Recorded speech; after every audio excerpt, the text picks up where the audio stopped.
Greetings to everyone who's joining us today. This is another live edition of the Red Pill Diaries.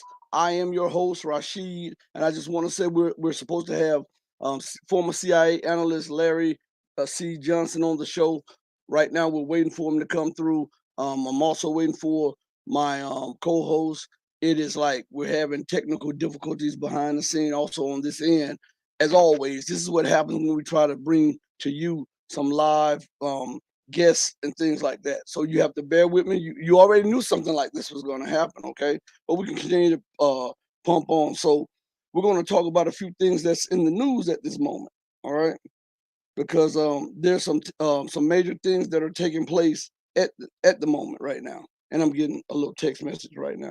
So you guys give me a second. Okay, remove that. Okay. I just wanted, again, for those of you who are viewing us live, we're having technical difficulties behind the scene. We're also waiting for the guest, former CIA analyst Larry Johnson, and my co-host. Okay, so we'll have a few people behind the scene working on that. And if we're not able to overcome those technical difficulties, then we'll reschedule and have him back on the show sooner rather than later, or someone of equal significance sooner or rather than later. Okay.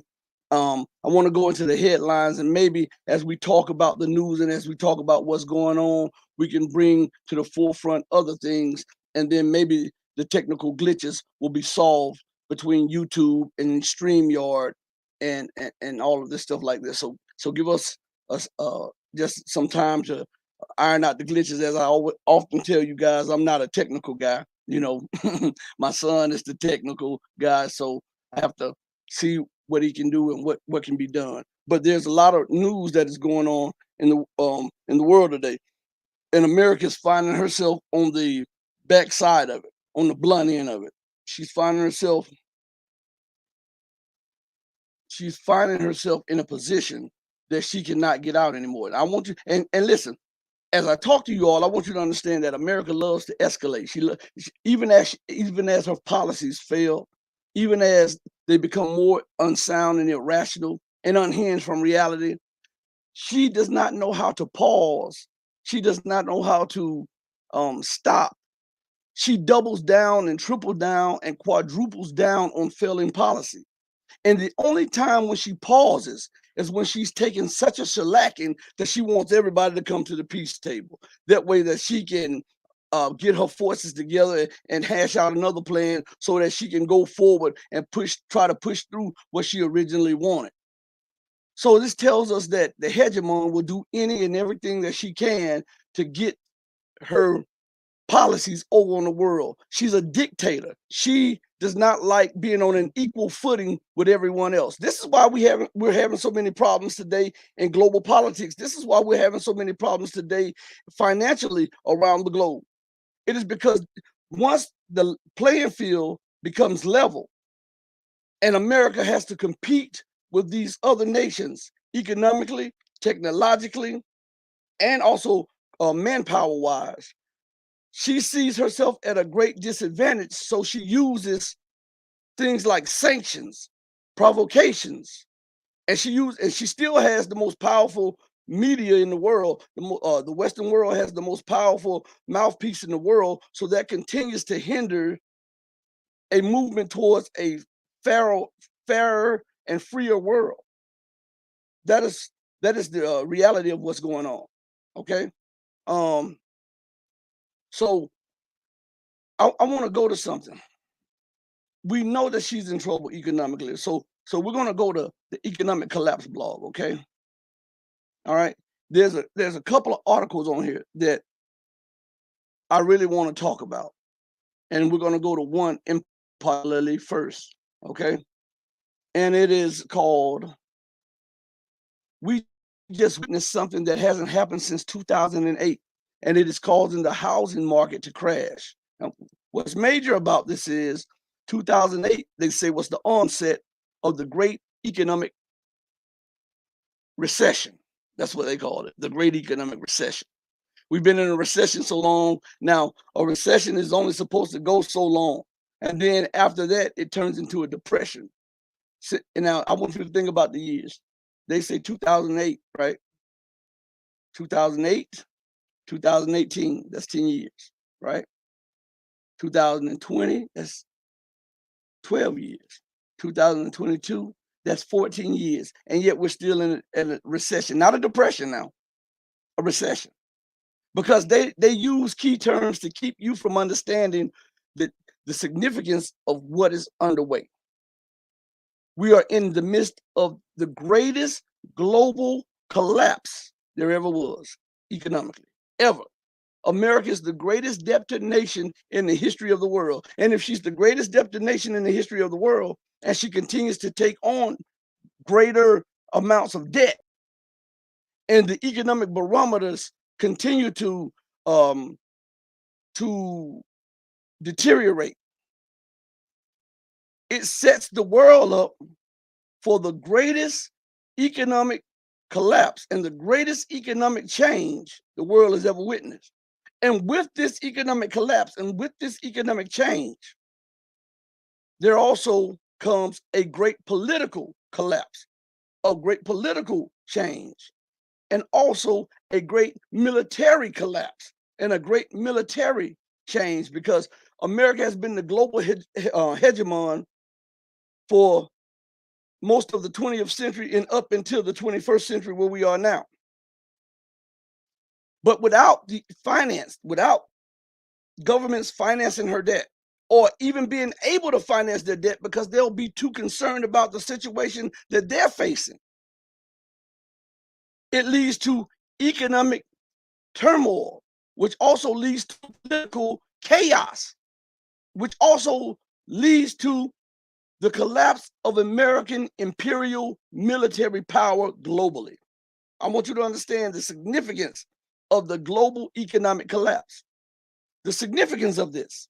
There's a great significance in this, because this means that not only are we entering a time of American economic collapse, we're entering a time of American social collapse, American cultural collapse, the collapse of the political system, the collapse of the justice system, the collapse of a unified front in America, and the collapse of the currency. And if the currency collapsed, which gave America an unheard of advantage in competing with other nations, we're looking at the rolling up and the folding up of American military dominance. And she is enraged about this. You should understand this. She's enraged about this.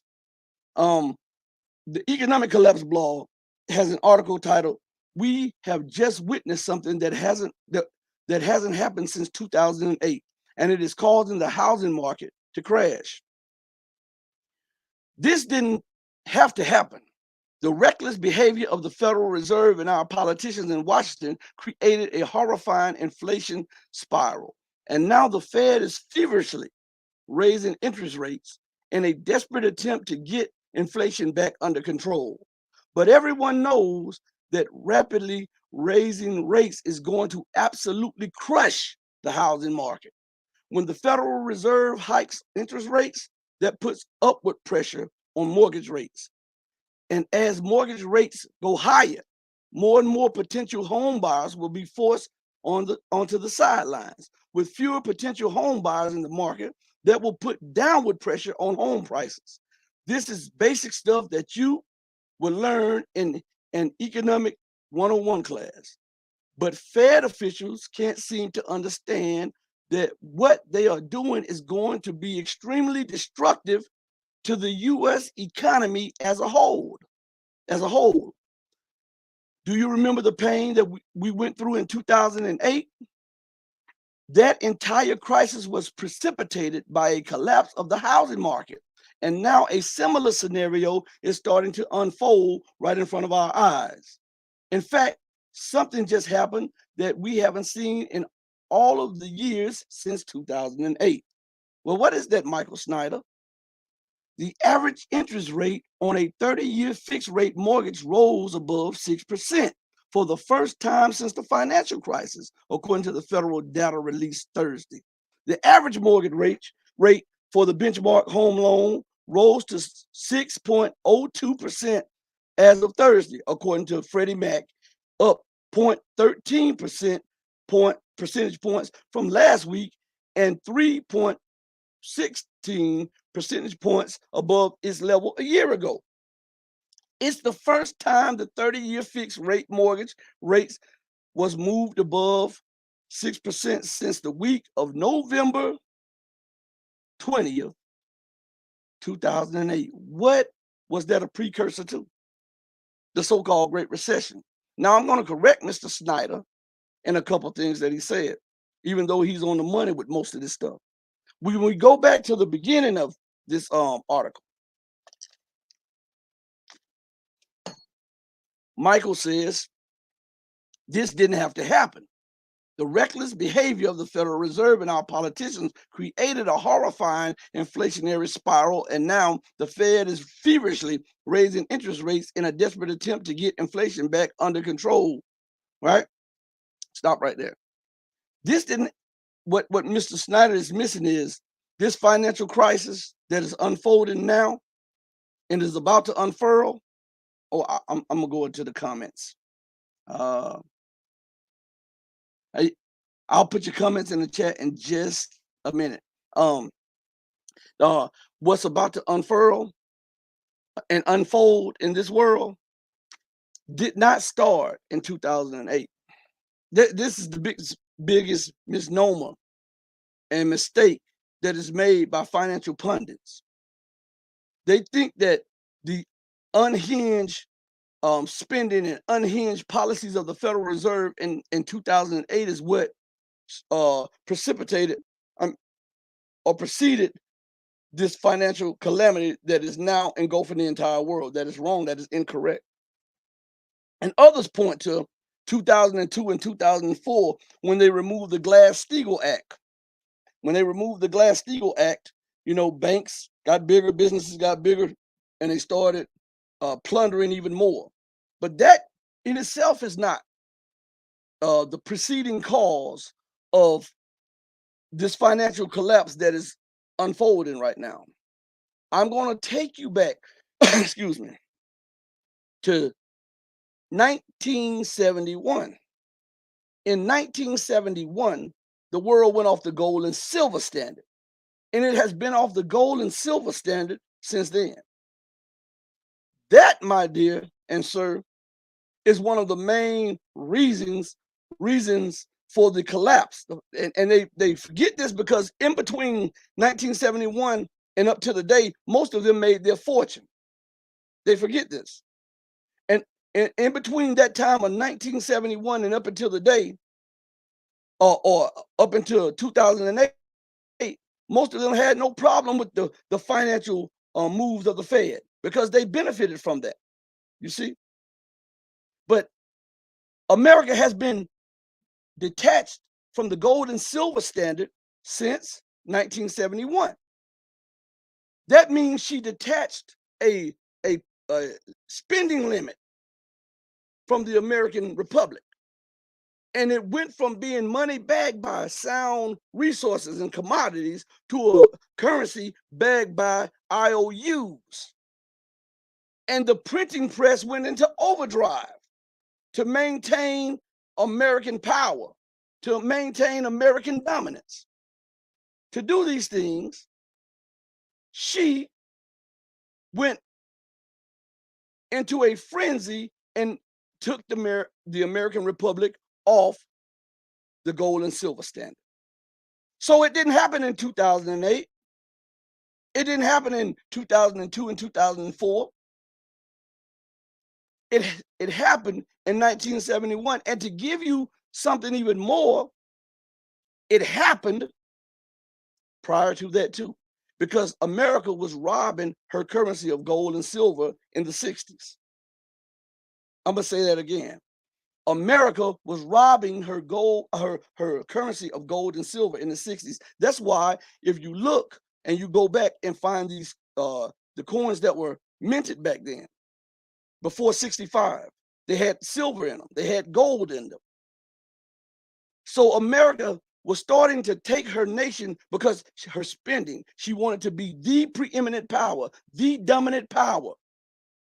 So she started robbing her currency of the gold and silver backing. It reminds you of ancient Rome, when Rome did the same thing and started putting copper in. And from copper, they watered that down to other things.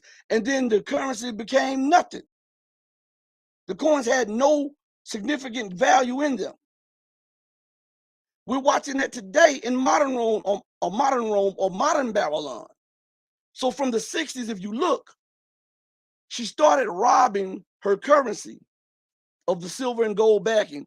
And so you saw what was once silver dollars, no more. What was once silver half dollars or silver dimes and silver nickels be robbed of the 90% content, and they reduced it to 30 and 40% content. And then not only that, but when we look and we see from 65, they took the rest of the content out of the dimes and the silver. And the only thing that was left was the half dollars, who had a portion of silver content. And that ended in 1969, 1970. So we saw the lead up to what we're seeing today. A lot of you see these economic crises, you see the political turmoil and the political crisis and the geopolitical crisis, and all you can see is right there. You don't take the time to look at the buildup to the crescendo. You don't understand that it was a base laid. You know, a person just don't sit the house down. The person lays the base for the house and builds the house up, right? So too has America built up her financial problems. She laid the base for it in the 60s when she was robbing her coins of silver, but that wasn't enough to keep up with her spending. That wasn't enough to keep up with her spending. So what she did was detach herself from the gold and silver standard. Charles de Gaulle, a French president who was also a French general, saw the spending habits of their American ally, America. And Charles de Gaulle realized that America was spending and printing more money than the gold and silver value that she had in storage, or that she claimed that she had in store. So Charles de Gaulle said, hey, what's going on here? What's going on here? You know, you doing that, you're exporting inflation to us.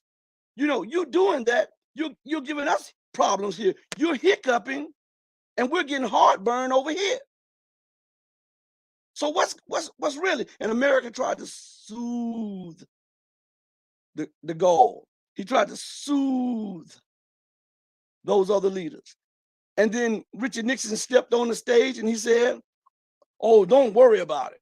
America's word is as good as gold. That's what he said. And Charles de Gaulle said, then give us gold. And Charles de Gaulle moved to repatriate the gold that they had and moved to turn in all of these dollars in return for gold. And that's when Richard Nixon got frantic and got panicky and stopped all payments in gold, all redeemable dollars and dollar assets in gold. And from that point, he was trying to soothe everybody. Oh, we're not really disconnecting from the gold standard. And then not too long later, a week or so later, he detached the American economy, the American dollar, from the silver and gold standard, and it has never been restored.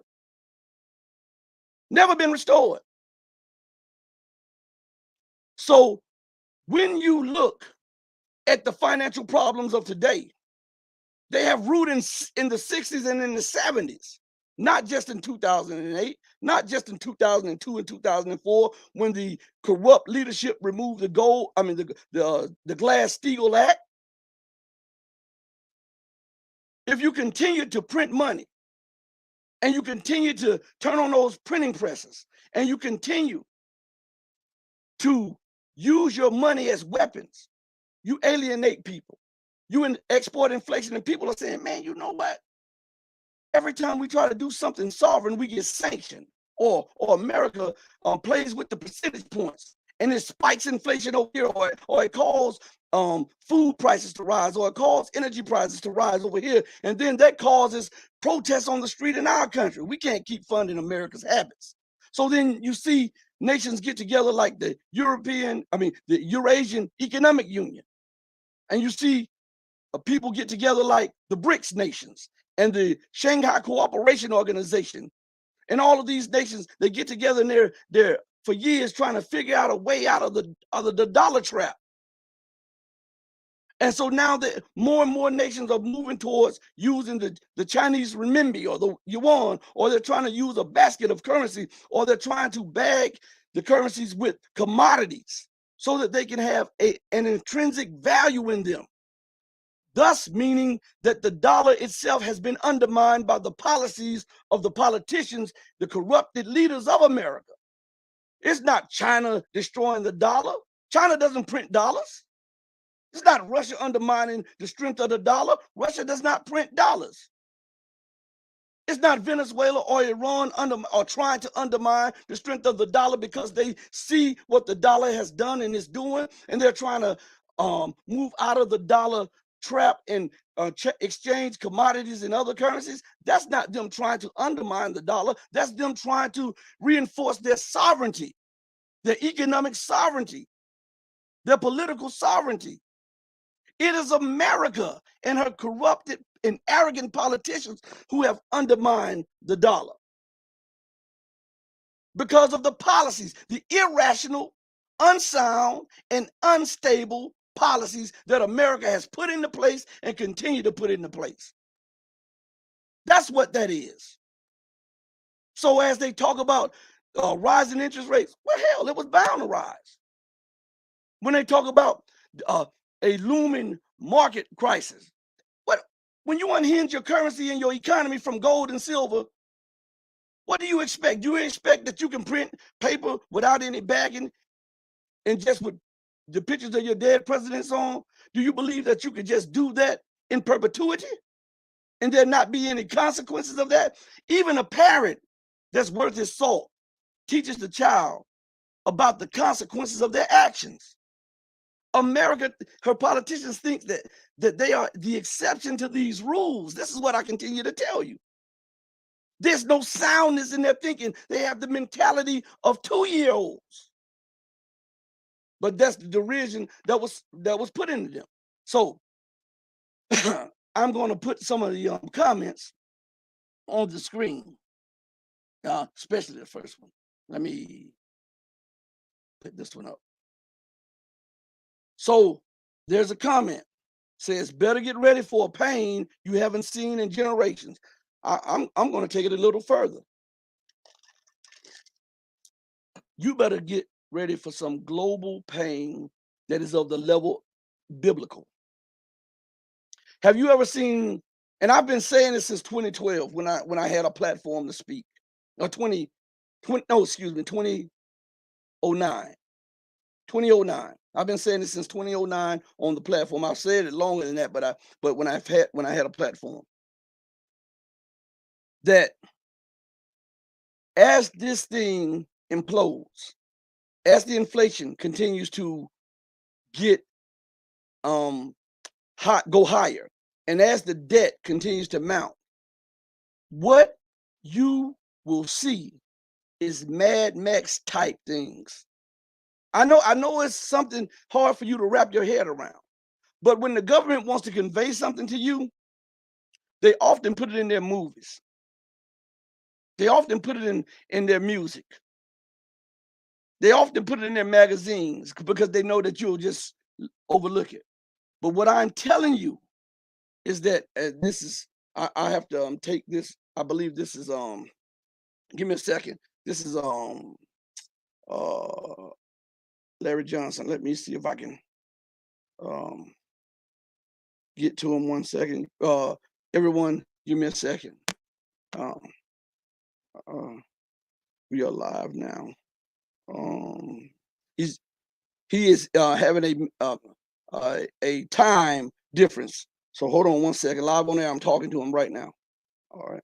So, okay. And I'm not a tech dude, so you got to give me a give me a break. I'm slow in typing. I'm not one of these teenagers or these 20-year-olds who can scroll and type everything. I do it very deliberately.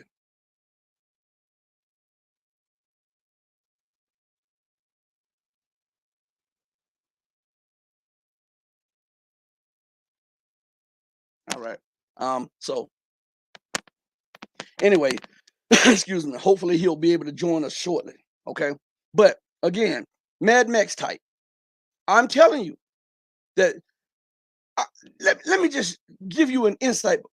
Hopefully he'll join us shortly, but let me just give you an insight because some of you don't take the time out to just analyze this, okay? Think about this.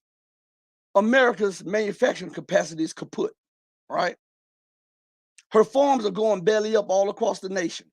Either they're bankrupted or they can no longer handle the financial problems that comes with intense weather from the rain, the sleet, the snow, the droughts, the wildfires, or they can't feed their cattle.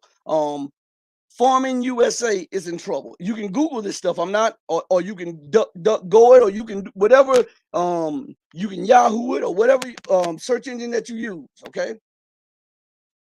So now, if Farming USA is under financial strain, and if you have little to no manufacturing capacity, and if 93 to 97% of all your goods come from China, and most of your commodities come from Russia, right?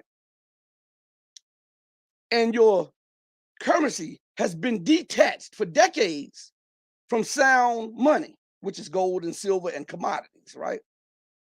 And your printing press has only gone into overdrive, right? That is a recipe for an economic catastrophe unlike anything that you've ever seen in your life. You understand me? You haven't seen what's coming. And I'm talking about starvation. I remember Gregory Manarino, he was telling me, for those of you who know who he is, go check him out. And for those of you who don't know it, put it in the YouTube search engine, Gregory Manarino. Go to he has about 200, 300,000 subscribers. He's been on my show about 3, 4 times, something like that. And we talk behind the scene. We email each other and all of this stuff. And he was talking about the depths of the destruction that is coming when the debt markets collapse and the credit markets freeze up, because everything in America runs on credit. Okay, everything in America runs on credit. Just now, you go to a job, you have to have a bank account. They don't want to pay you in a paper check, right? Or they'll put it on some type of prepaid credit card or something. Everything in America runs on credit, right? The shipping, the trucking, the train, the overhaul of goods through trains, all of that is through a credit process. Now, when the nations of the world no longer accept America's word, and there's a halt to the credit system, no trucks on the road, no trains shipping goods, right? No cargo planes, and all the nations stop accepting the dollar, and there's just ships out there that won't unload. The grocery stores last year or 2 years ago, they were saying had enough food for roughly about a week to 2 weeks. Now go in the grocery stores today and look at them today. All right. They're in worse shape than they were last year or 2 years ago, right? They are. Is that not right? They're in worse shape. So now, if they had a week to 2 weeks of food on the shelves and in the storage, how many days do they have now when you see half of the stores empty, right? So you'll see people fighting and jockeying for position to get the remnants of the food in the stores. They will have to deploy the National Guards to keep the people from ransacking these stores. You saw it in Greece. You saw it in Italy. You saw it when America sanctioned Venezuela. Okay. Oh, hold on one second. Here we go. I sent him the link. He said he didn't get it. I just sent him the link. He said he did not get the link. So hold on 1 second. I'm about to try to resend him the link or whatever. So I told you we blog talk, not blog talk radio, but StreamYard. And I have receipts that I sent him the link 3 times. StreamYard didn't send it to him, or YouTube or whatever. How does it go through the email? Didn't send it to him. Okay, but it says it's sent on my end. So hold on 1 second. Copy the clipboard. Copied. Okay, now let me go back to him. Hold on 1 second, everyone. All right. Reply. Here's the link right here. Oh, let's see. Reply. Let's see. Here's the link.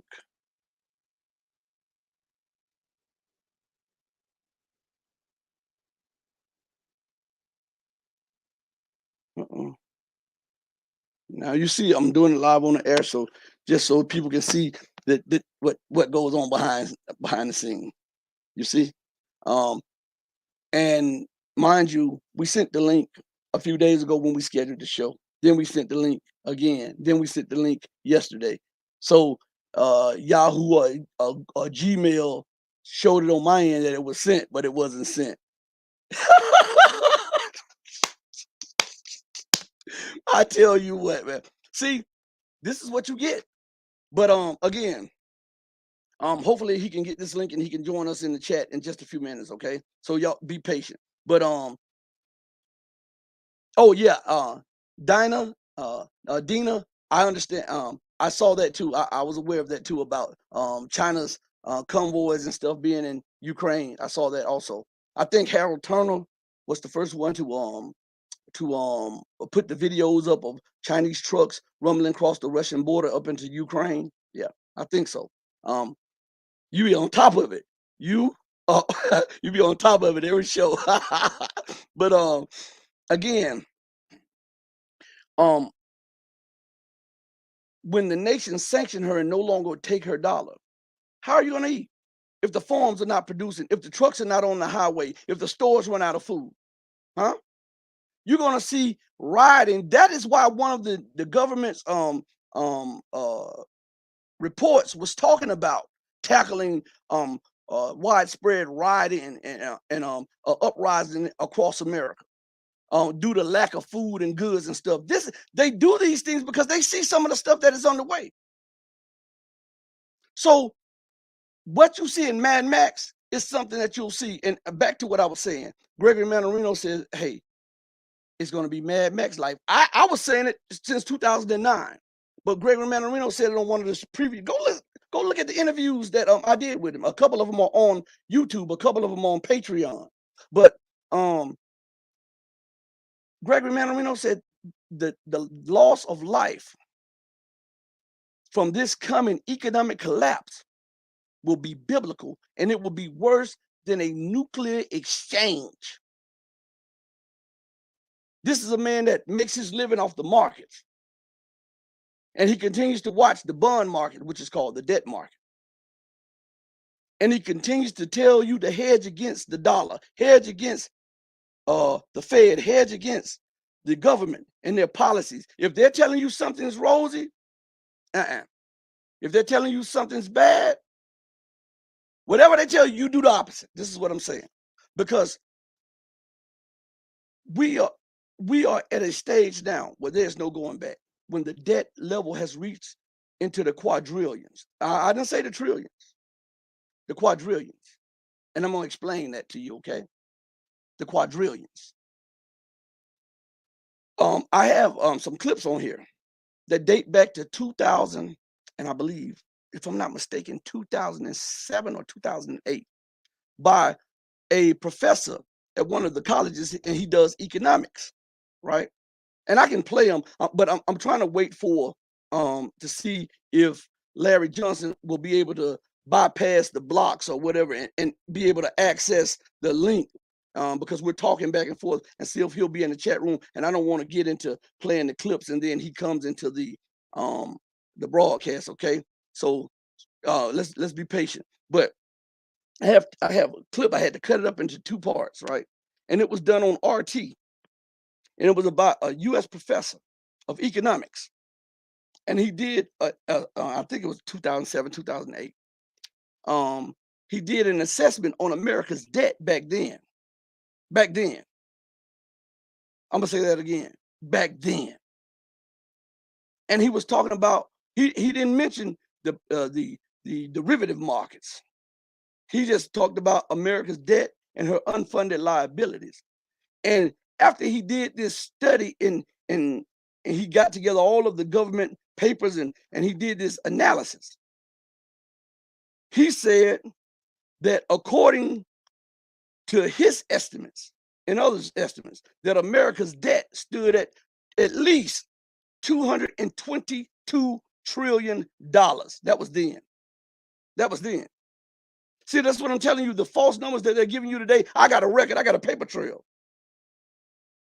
So they can give you all of this lolly, oh, everything is all right. Oh, America is only $30 trillion in debt. You know, they can give you all of that foolishness there. Forget that. I'm giving you the real numbers. He said that it was, and let me see if I can pull up this guy's name. Because I want to tell you, I got the video right here, but they won't show me his name. What is his name?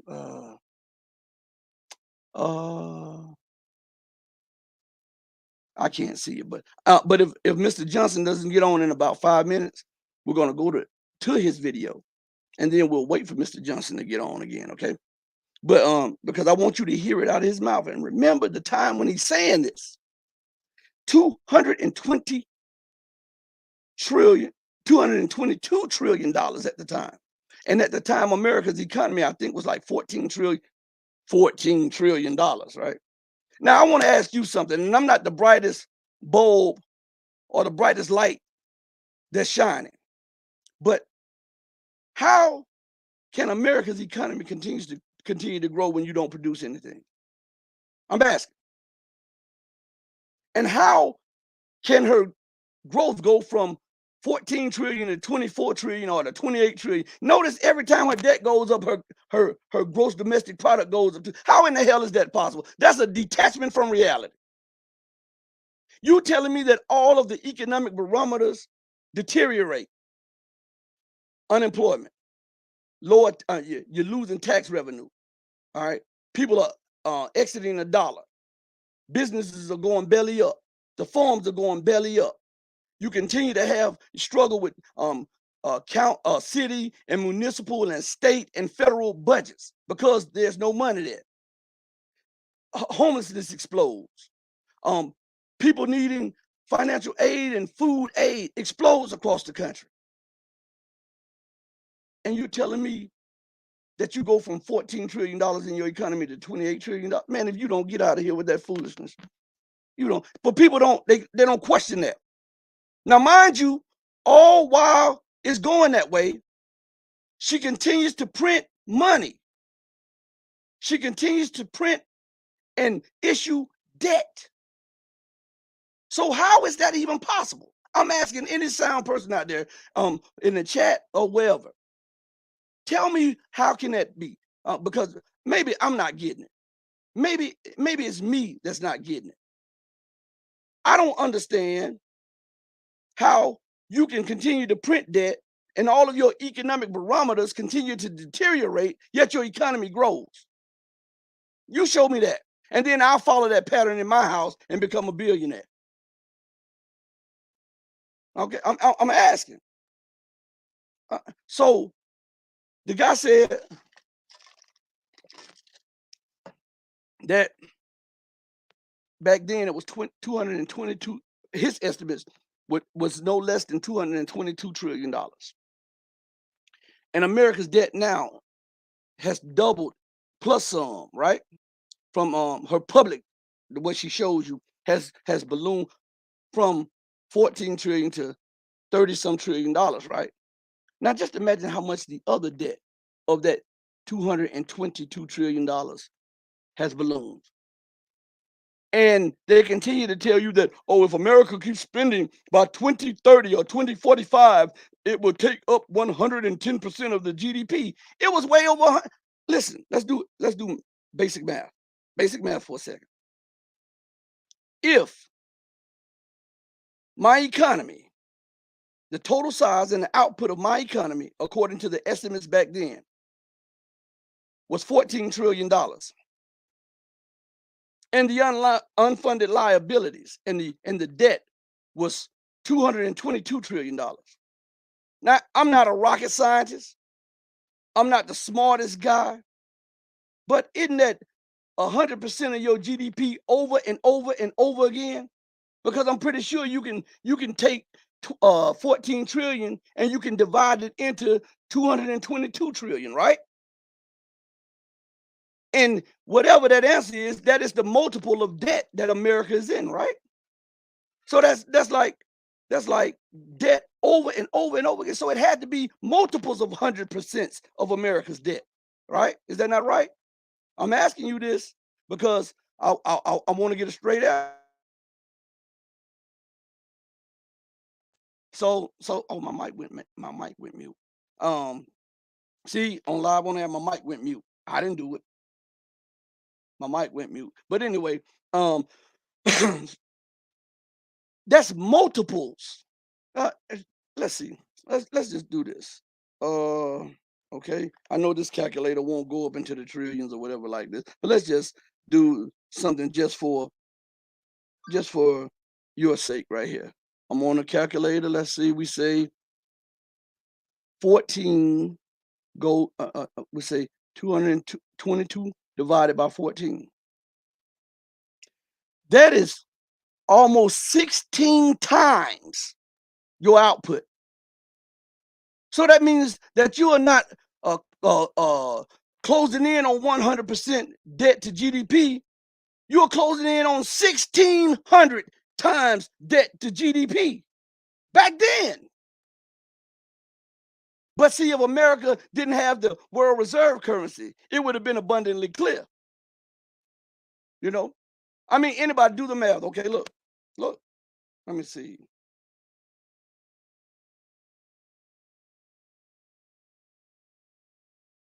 So that you can see the math, the basic math. I mean, I wasn't the best in like trigonometry and calculus and stuff. You know, I wasn't the best in that, but I wasn't no fool either. So this is basic math. So now what I'm telling you is if it was that back then, and they didn't even talk about the derivative markets.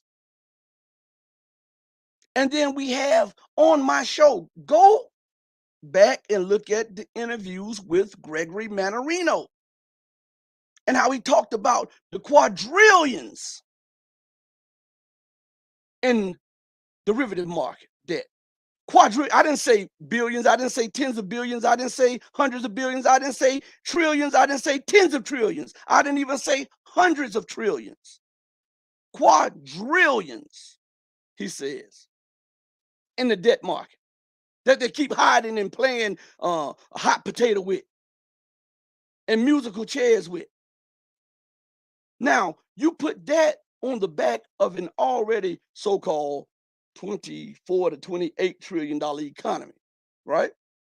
And then you look at back then at 222 trillion, and then you have to, we're going to do the lowest margin of how that debt has rolled over.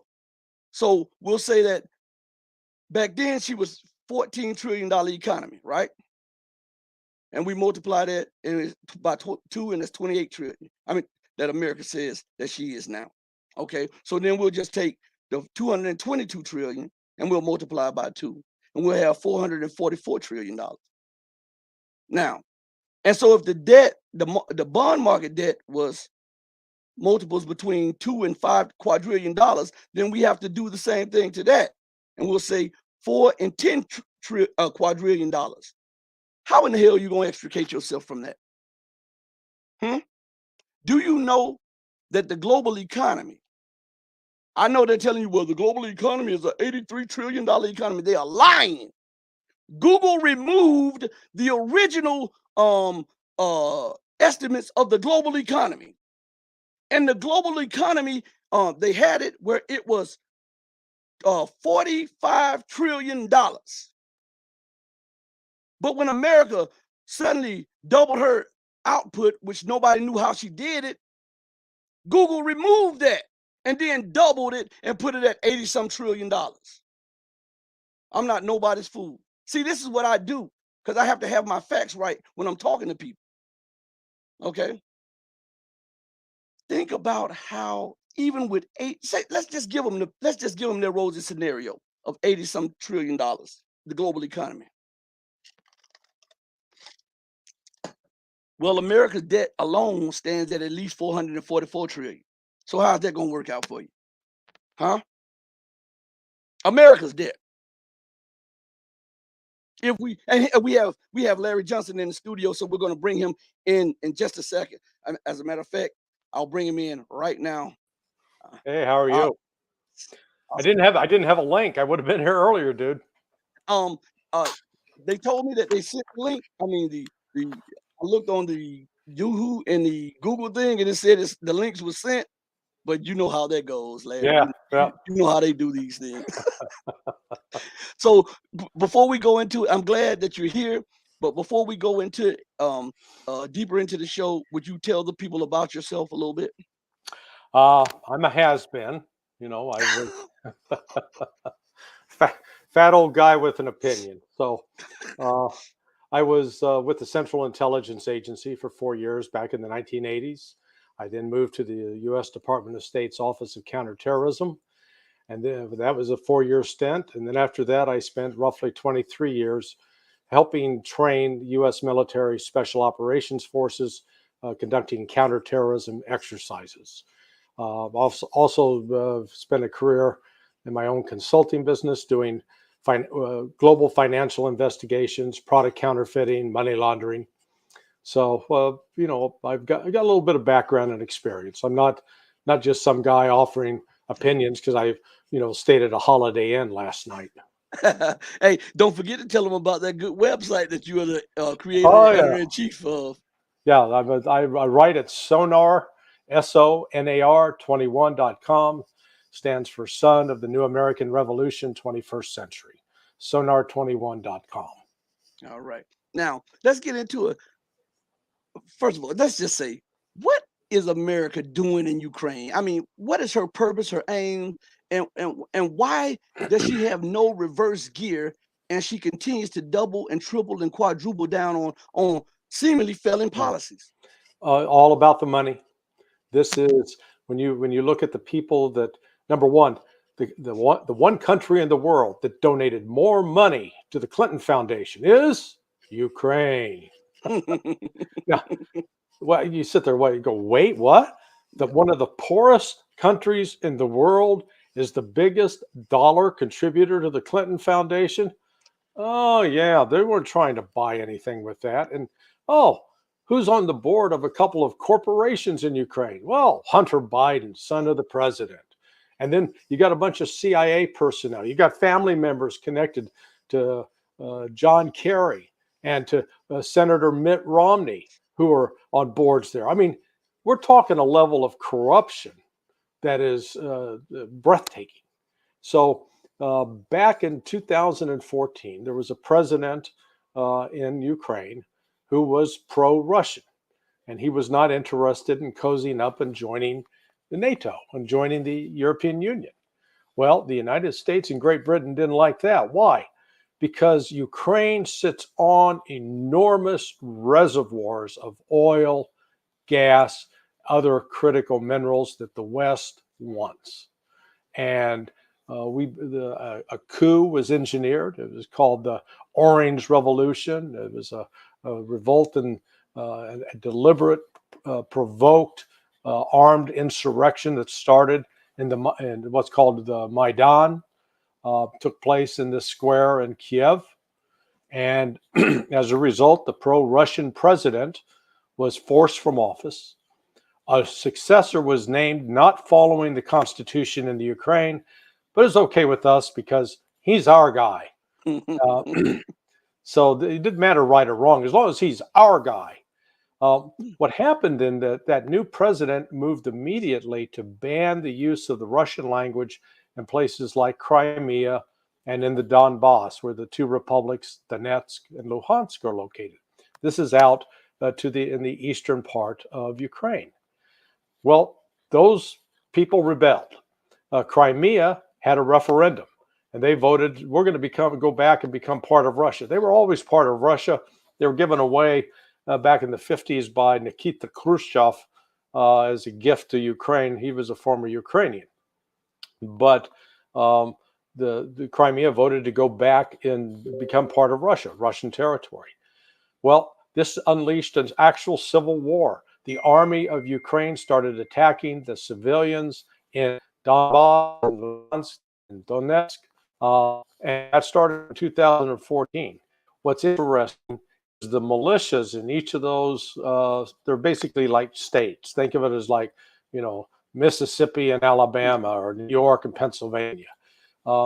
They fought back, and they had some assistance from Russia, but there were no Russian troops ever on the ground there in any kind of significant force. They stopped the Ukrainian army. And so it's been basically a stalemate for 8 years, except Ukraine has consistently bombarded the people of the Donbass, and they've been killing civilians, murdering civilians. It's an actual acts of terrorism. And what did the United States say? Nothing. Why? Because we were making money. This is all about the Benjamins. And this is, we were setting up and basically encouraging Ukraine to become part not only of the European Union, but of NATO.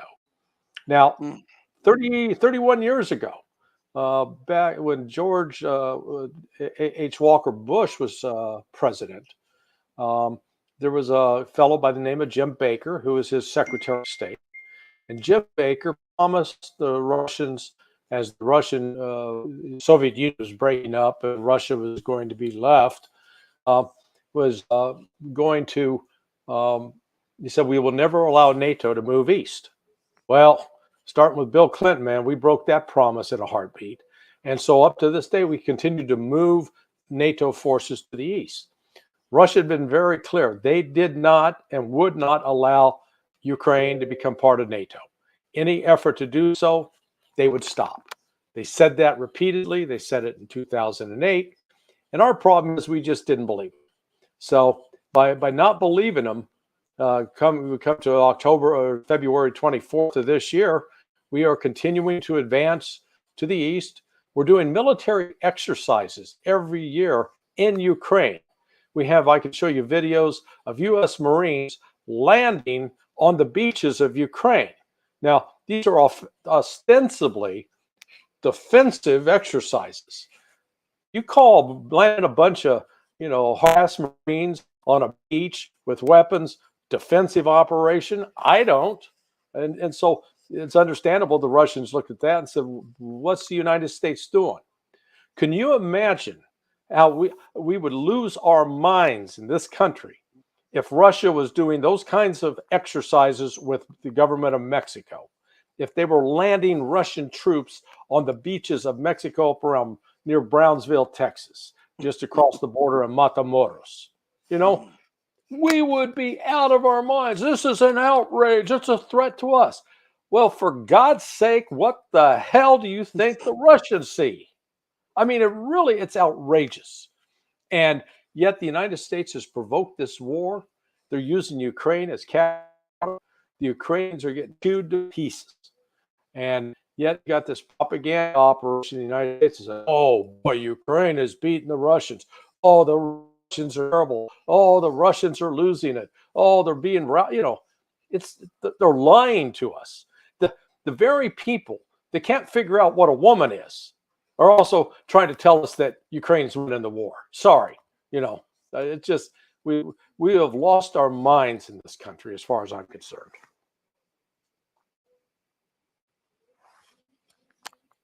We still there?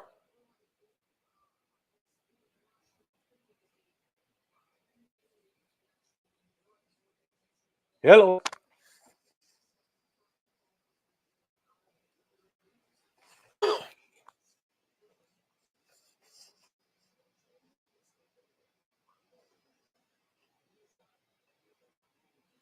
Hello.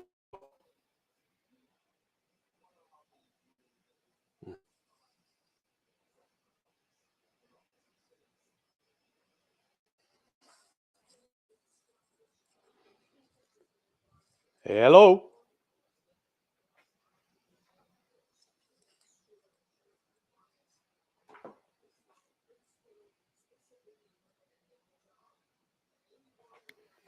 Rashid.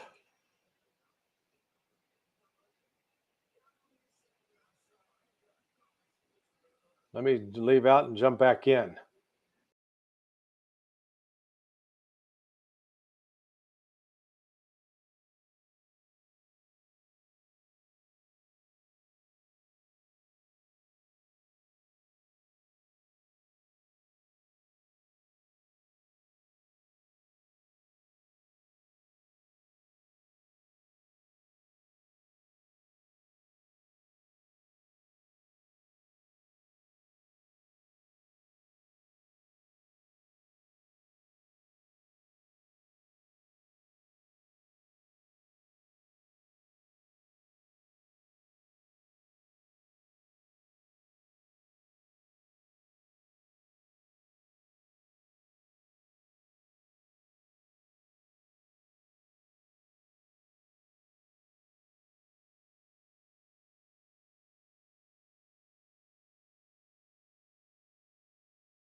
So we're here and we were cut off. Check this out, live on the air. We were cut off. I'm gonna try to get you guys stay put. I'm gonna try to get this going. Give me 1 second, okay? And then I'll try to get him back on the air. Give me 1 second. Give me, please don't leave. Give us a few minutes. This is what I'm telling you. This is live on the air. This is what YouTube and StreamYard is doing live on air. Live on the air. My internet connection is strong, and yet it's saying it cannot connect to the StreamYard server. Oh, come on. You got to be kidding me. So we have one of the best guests on talking about this situation, and all of a sudden we lose everything. So I'm gonna hit him. I'm gonna hit him back up again, and see if we can get him right back into the thing. So give me a second. Everybody stay put. Do not get off the air. All right. Thank you so much. Okay. All right. There we are. Okay. StreamYard.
Let me see if I can get him back There up. you are.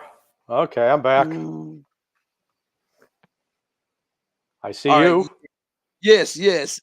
They got us back. Now, isn't that ironic? My signal strength says strong, and as a matter of fact, I was prepared for just in case the internet starts acting up. So I had also a portable internet service, also just in case, because I see how they do when, Right, right. and it still knocked us off the air. Yeah. So go ahead, Must, finish. must not want to hear what we have to say. Yeah. So it's crazy.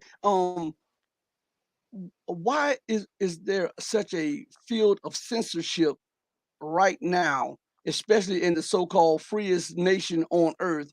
And why do they just want one side told or their opinion told and suppress everything else? Or we headed into a deep state of fascism? Well, I think we're already there. We're seeing conduct by the FBI that are literally violating the civil rights of people. They have been involved with spying on Americans in a way that is just unprecedented. What they did at Donald Trump's house was just outrageous. But they've just done it to Donald Trump. They're doing it to others. So this is, this is a profound civil rights issue for the United States in this day and age. It's not racially based, but is based really on going after people because of their ideas and their thoughts. This is supposed to be America where you're free to have certain thoughts and you're free to think outside the box. That's no longer the case. They're literally punishing people, and as you've experienced, I'm sure that if you don't say the right things and put up the right messages, they will deplatform you. They'll cut you off the air. They'll try to erase you as a person, as an entity. This is, I don't think you're old enough to remember the Cold War, but I Yes. do. And this was stuff the Soviets used to do. Well, now I've lived long enough to see that one of the freest countries on earth is Russia, and one of the least free countries on earth is the United States. We've switched sides, and it's to me it's shocking. But there are really some profound things at stake here. Number one, the United States used to be in control of let's say we're in control of the world. Our money, the old golden rule, those with the gold get to make the rules. Mm-hmm. Well, the United States was the golden rule because the dollar dominated it. You weren't going to do anything in oil. You weren't going to do anything in trade unless you could get access to dollars. And so we always use that as leverage over people that, if you don't do what we want, we're going to punish you. We're going to take your dollars. We're going to confiscate your dollars. We're going to prevent you from getting access to dollars. So lo and behold comes the Russian special military operation on the 24th of February.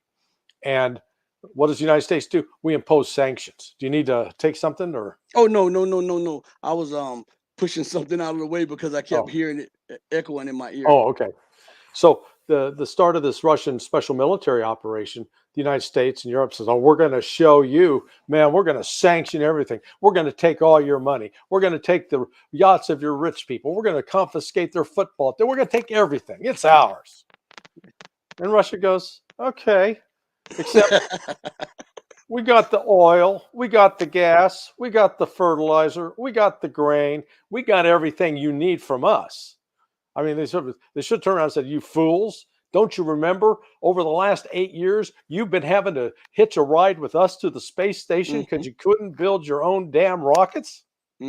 Russia, we had to buy rocket engines from Russia because we couldn't make them anymore in the United States. Oh, but we're going to tell Russia what to do because they're just a tiny economy and they're just a bunch of little drunken pipsqueaks. And we're going to, we'll wipe the bottom of our shoes with them. Well, all of a sudden, they cut off they sanctioned Russian oil, gas, and Russia said, okay. They turn it off to Europe. All of a sudden, Europe's going, what? Well, we ain't gas. It's like, hey, what's Putin think he's doing? Wait, guys, you did this. It wasn't Putin that imposed the sanctions. You imposed the sanctions. And the way the West wants it is that we're going to sanction. No, but Russia can't sell grain to anybody but us, the rich countries. But if you poor countries try to buy their grain, we're going to sanction you too and punish you. Okay, I got it. So Putin just said, fine. He recognized we're no longer going to deal with the West. He's joined up with China, with India, and Brazil. Between China, India, and Brazil and Russia, they've got over almost 3 billion people, over 50% of the world's population, roughly, in just those 3-4 countries. Russia really doesn't count, doesn't it? It has about 180 million people, 200. But China and India, we're talking 1.4 billion each, 1.5 billion. So they're each right there at 3. And they're setting up an alternative financial system. So, okay, we don't have to buy with dollars anymore. We're going to buy with rubles because we're backed by gold. So they're taking the golden rule to a new level. We're going to play with our gold. You kept telling us that you had the only ball in town and we're going to play by your rules. Now, we're bringing our own ball. We're going to set our own rules. We'll play our own game. In fact, you can't play with us anymore. That's the approach Russia's taken. And America, the United States, better wake up to it, because we think we can go out and push our way around. You know, it's sort of like, I'm sure you've seen some guys like this. Maybe back in the day, they were tough. They could do something. They could defend themselves. But I mean, it's actually sort of, I don't know if you're familiar with a football player named Night Train Lane. Yeah. So Night Train Lane, man, he was a defensive back. He was a bad man back in the day when he was playing in the 1950s. Okay, 1960s. So I got to play with him in a celebrity golf tournament. It was a Hall of Fame golf tournament. Everybody had to be a Hall of Famer. So he was an NFL Hall of Famer. Joe Namath was there. Bill Russell was there. It was Bart Starr was there. I mean, it was amazing. Well, I get Night Train Lane. Well, God love him, man. He was like almost 70 years old. He weighed about 300 pounds, had to ride around in a golf cart because he could barely walk. Now, he's not going to, it's one thing back when he was 22 years old, said, I'm going to the bar and I'm going to clean this up. But, Night Train now, man, when he was in that condition, he could barely clean himself up. So that's sort of what the United States has become. We've become, fat and out of shape, and we don't realize, face it, we couldn't beat the Taliban, right? We waste 20 years of billions of dollars, and we don't beat the Taliban. We have to abandon ship. We're running out of there like a bunch of rats escaping the Titanic. So, I mean, and how'd that work out in Iraq? We left there too. We didn't. The reality is, Americans need to wake up. We haven't won a war since World War II. That's 80 years. Coming up on 80 years. Wow. So stop pretending that you're the baddest man on the block, when the reality is you've been getting your ass regularly kicked over the last few years. Okay. Well, Larry, I try to make heads or tails of the policies, because why would you wage an economic war on a resource-rich nation that supplies uranium and plutonium, that supplies 20% of your power to your country, and your power grid is already in shambles, and yet you wage a war against a person that gives you reliable, cheap nuclear energy, at 20% of it, I might add. I mean, isn't that like, that's insanity? That's just like going and waging a war with your bank. Yeah. No, you're exactly right. I don't. I look back at this, and you got to say, what were they thinking? Because it's natural for us to assume that there was some sort of rational thought process, that people were going to go, oh yeah, we're doing this because Putin's a really bad man. and that's basically what the justification is. Putin's really bad. Well, what has Putin done? How did he invade Iraq? Well, no. Did he invade Afghanistan? No. The Russians did that invasion of Afghanistan 43 years ago, in 1979. So, but what has Putin done? Russia was attacked by Georgia, and they pushed back, and Russia stopped Georgia's attack, and Russia took back Crimea. which was its country, and Russia has assisted the rebels in the Donbass. Other than that, what has Putin done? He's not gone out and invaded other countries. I mean, look at the list. Let's put the U.S. list together. You got Somalia, Iraq, Afghanistan, Iraq again, Panama. I mean, Libya. I mean, it's just on and on and on. It's like we sit at home and we say, man, who can we go out and beat up today? It just, and spend a lot of money, spend billions of taxpayer dollars. We do all that. Well, we got kids in our inner cities that can't even read, and we got people, families in inner cities, and single parents in inner cities. They can't go out in the streets safely. And yet we're going out to make the world safe for democracy. Hell, we can't. You show me Pigtown in Baltimore when that's safe. You show me Brooklyn and Harlem in New York when that's safe. You show me in Philadelphia when that's safe. And let's just get Atlanta and Chicago. I mean, for God's sake, they're killing more people in Chicago every year than we were losing in Afghanistan in combat. But we keep it, this is all about I call it the shiny object strategy. Wave a shiny object, or if you've ever had a dog and you got a squirrel outside, that dog will take off after that squirrel without thinking. That's sort of been what the United States has been doing. We've been chasing international squirrels.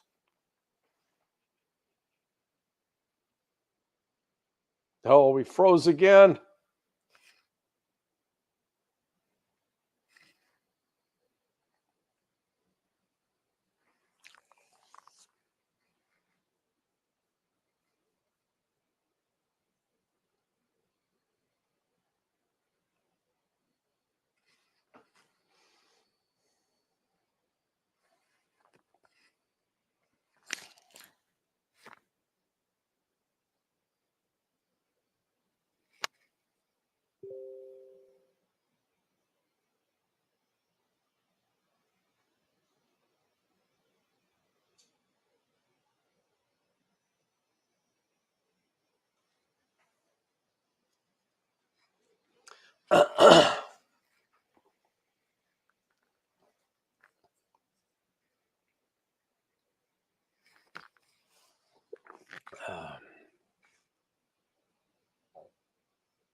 President Volodymyr Zelensky's closest advisors here in Kyiv, and he said that the world was too scared of Russia's reaction to help end this war sooner. Ми б хотіли очікувати більш суттєвих впливів Генеральної асамблеї на поведінку Російської Федерації, і саме ініціативу з прибирання Росії з членів постійної Ради безпеки, для того, щоб можна було приймати участь в країнах наших партнерів, і нема розуміння, що має відбутися з Росією далі. От всі звикли, що Росія – це якась країна-монстр, яка має право вести себе так, як вона веде в глобальному вигляді. Що Росію треба боятися. І це трохи стримує від того, щоб інтенсивно допомагати Україні, і щоб Україна якомога швидше фіналізувала правильну війну. Це буде питання місяців, і дуже-дуже швидко. Ви побачите, якщо ми отримаємо все, що нам мають дати математично партнери, то Харківська область, оце, на що треба буде дивитись і враховувати час. Швидкість звільнення 10,5 тисяч квадратних кілометрів з тою швидкістю 4-5 днів. Оце приклад того, як буде відбуватися все. Well, we can head to New York now, where world leaders have gathered for the United Nations General Assembly, and our US correspondent Mark Stone joins us live. Hello to you again, Mark. Across events for us at the UN General Assembly, and of course, Ukraine is front and center. Yes, hi Sally.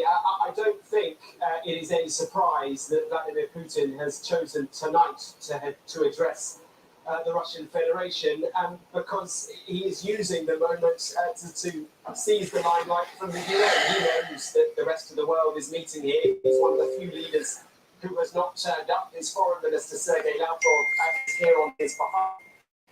Right, Ukraine is without question front and centre. You General Assembly meets once a year. 180 or so heads of state, heads of government as well, and it is the key global diplomatic forum. I'm absolutely disgusted right now with Hey, the man, games that that's they're all. playing. We can always do this another day if you want. It's no big deal. I mean, you know, YouTube and StreamYard, they're playing these games. It's absolute. It just has me disgusted. But it's not gonna. One monkey don't stop the circus. So let's let's continue on. And I wanted to ask you something about the situation with why do you think America is risking all out war with Russia just because of her corrupt business dealings in Ukraine? Because we don't believe that Russia can really defeat us. I mean, that's what's so frightening, that we're really underestimating the enemy in this, the so-called enemy. I don't view Russia as an enemy. In fact, I think Russia is a natural ally of the United States, particularly now. They've with the death of the Soviet Union and Soviet communism, Russia has reverted to just a nationalist country, worried about its own nation. You know, most Americans don't realize how big Russia is. Yes, You know, twice the size of the United have States. you ever been to Hawaii? No, I haven't been to Hawaii. So if you get on a plane, but you're in Florida. So you get on a plane in Florida, you're looking at about a 10-hour flight minimum, because you got to get to California, and then you got to switch over. Then you got a 6-hour flight. I mean, it's way out in the Pacific. So if you go up to the tip of Maine and then to Hawaii, that's 6 time zones. That distance, that's a long ways. Mm-hmm. Russia is twice the size, as you correctly noted. Think about that. I mean, I can't get my brain around it. I've got a buddy. He retired from the Secret Service, and he ran security for Northwest Airlines. But after he retired from that, here he was, mid-60s. He got 2 or 3 other buddies. They got motorcycles. They went to Japan, sailed across the Kamchatka Peninsula in Russia, got off the boat with their motorcycles. They rode those motorcycles across the entirety of Russia, 12 time zones. Man. I mean, can you imagine that?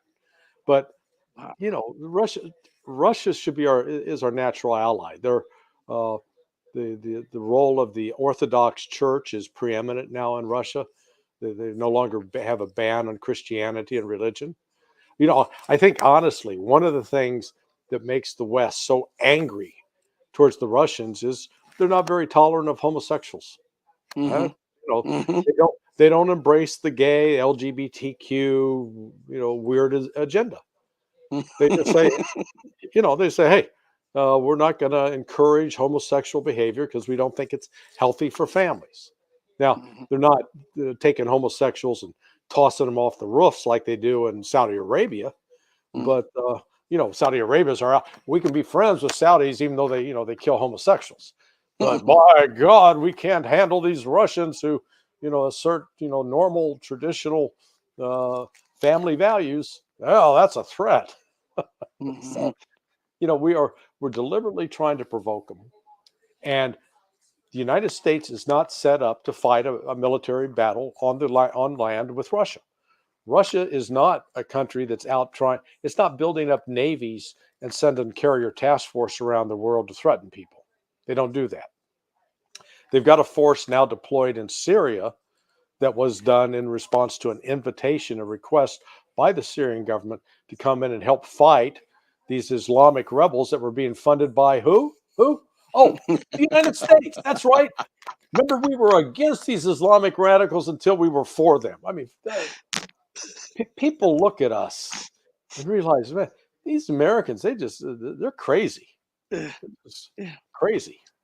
So why is it that Russia didn't bring up the point that while America is continually talking about and the European Union is continually talking about it's an affront to Ukrainian sovereignty for Russian intervention, and no one says about America's illegal occupation of Syria, and also her illegal occupation of Iraq, because remember, Right. the Iraqi parliament voted twice, and both the prime ministers and the president signed off on it in Iraq for all American and foreign troops to leave immediately. Yeah. That's why nobody takes it serious. You know, we want to get all up about how the Russians are following international law. Oh hell, we've been breaking it right and left for 6 years. We've been, you know, we want to get all upset about Russian interference in our election. Good God. Go ask the people of Iran. Go ask the people of Guatemala. Go ask the people of Cuba. Go ask about every country in the world where the United States has interfered in elections, from Greece, from Italy, over the years. Why? Because, well, it served our interests, and it was what we were supporting, what we called American values. Well, now when that game gets played back on us, we're going, "Hey, wait a second, we can't have any of that." Well, it's just people see through us. I mean, you know, the one thing that most people can't stand are just hypocrites, and when you see that kind of hypocrisy on display, the hypocrite loses all credibility. And that's sadly what's happened in the United States. We've lost our credibility. We used to sort of in our mind that we were going to stand up for the little guy. We're going to stand up for the weak person who couldn't do themselves. That's always an honorable thing. But we lost our way on that. We now check to make sure whether they got the right amount of money in the bank. You know, they handled us the right number of $500 bills. Good. Yeah, we'll come help. Well, you know, I hear, you know, you said something about in our interest, and I hear a lot of like politicians and military pundits always talking about that we're doing this because of American interest. It seems to me the policies that they employ against other people are counterproductive to U.S. interests. And just to think of this, they gave Ukraine roughly when all of these installments of payment were roughly like $70 billion altogether. They could have eradicated homelessness in America with that, or they could have nearly eradicated poverty in America and created jobs and stuff. Why is it that no one questions the powers that be and the misappropriation of money, because they're always talking about national interest? But there's an old saying, a biblical old saying: charity starts at home, then it spreads abroad.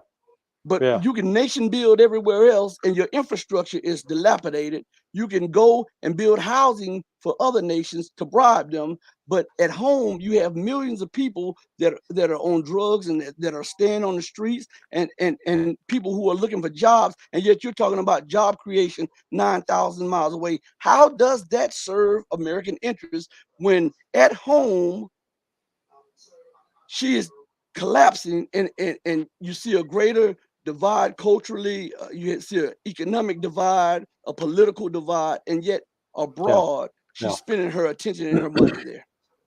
Yeah. I mean, you put your finger on it, Rashid. That we'll ask any American to spell out what is our national interest in Ukraine. Oh, we're promoting freedom. And I go, okay, time out. Wait a second.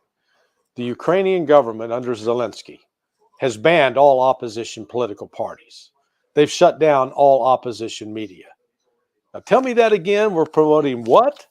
We're promoting freedom, and we're backing a guy that is involved with shutting down opposition political parties and free press, and has embraced actual live breathing Nazis. Actual Nazis. Swastika wearing people who believe that they are a super race, and that people who don't look like them are Untermensch, subhuman. Mm-hmm. That's who we're backing? Oh, wait a second. That's not a national interest for the United States. And the real answer on all this lies in D.C. The corruption that has taken hold there is vast. I have always I showed up in Washington, D.C. back in August of 1979 to go to school initially, and ended up staying there for 40 years. And during that 40-year period, I saw DC transform from, it was still sort of a sleepy little town. It was not this big juggernaut. But back then in 79, you couldn't find a Lamborghini dealer in the area. You couldn't find a Ferrari dealer. Hell, you couldn't find a Range Rover dealer. You couldn't find a Bentley or a Rolls Royce dealer. Guess what? Now you can. What happened? They don't make anything. It's not like they produce gold or oil or some build cars or build airplanes. All they do is write laws and provide people favors, and get you a chance to feed at the Uncle Sam's trough. And that's exactly. And so in the course of that, you've got Republicans and Democrats alike. I mean, this is not just one party. This is bipartisan corruption, because everybody gets a chance to feed at the trough. And that's why they hated Donald Trump.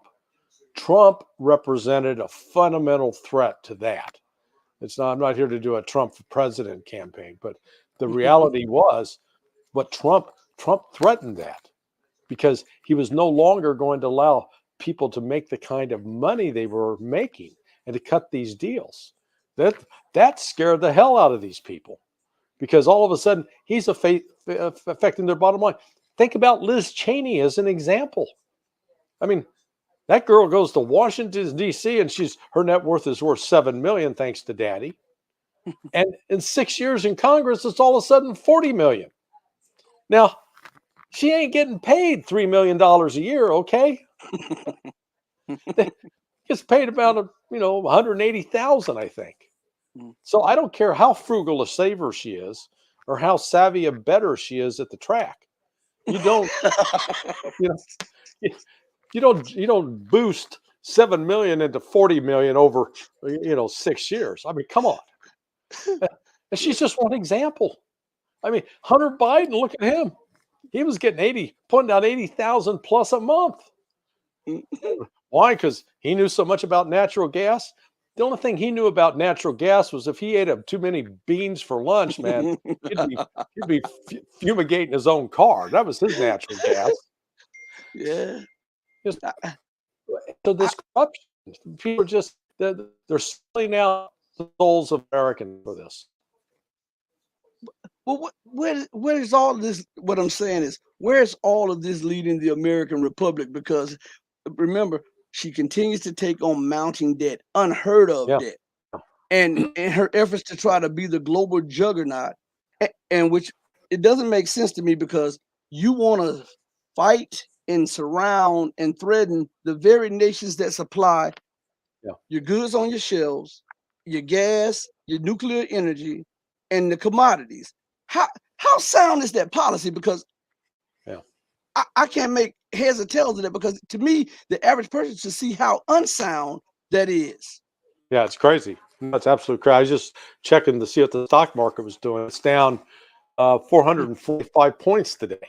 Oh, and that's where we're headed towards hyperinflation, double-digit inflation, potentially higher.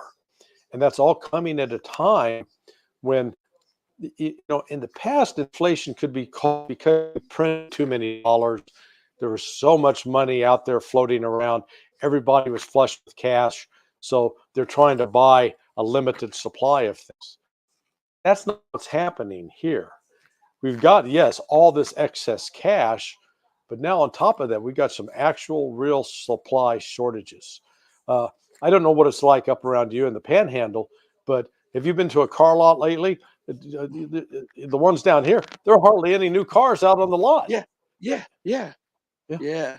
And I mean, chip shortage. Stores too. The stores, when you look at the how you used to go into the stores and have all the shelves full. Now you'll see them pulling up stuff from the back of the shelves to make it look like they're full, and then you'll have whole aisles where there's little to nothing on the shelves and stuff. And I was in the Dollar Tree a few days ago, and I walked to the freezer aisle. They had nothing in the freezer aisle. Yeah. And that's affecting, and unfortunately, this affects people who are in the middle class and poorer than that.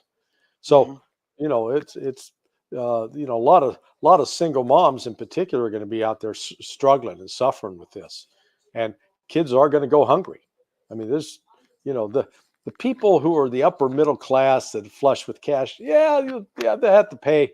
Maybe they'll cut back on their country club expenses, but it's not going to affect them. I lived in Argentina in 1984 during the hyperinflation, and to see what it does to society in terms of devastating the solid middle class and just basically stripping them of wealth and pushing them into a level of poverty. And then that creates political unrest.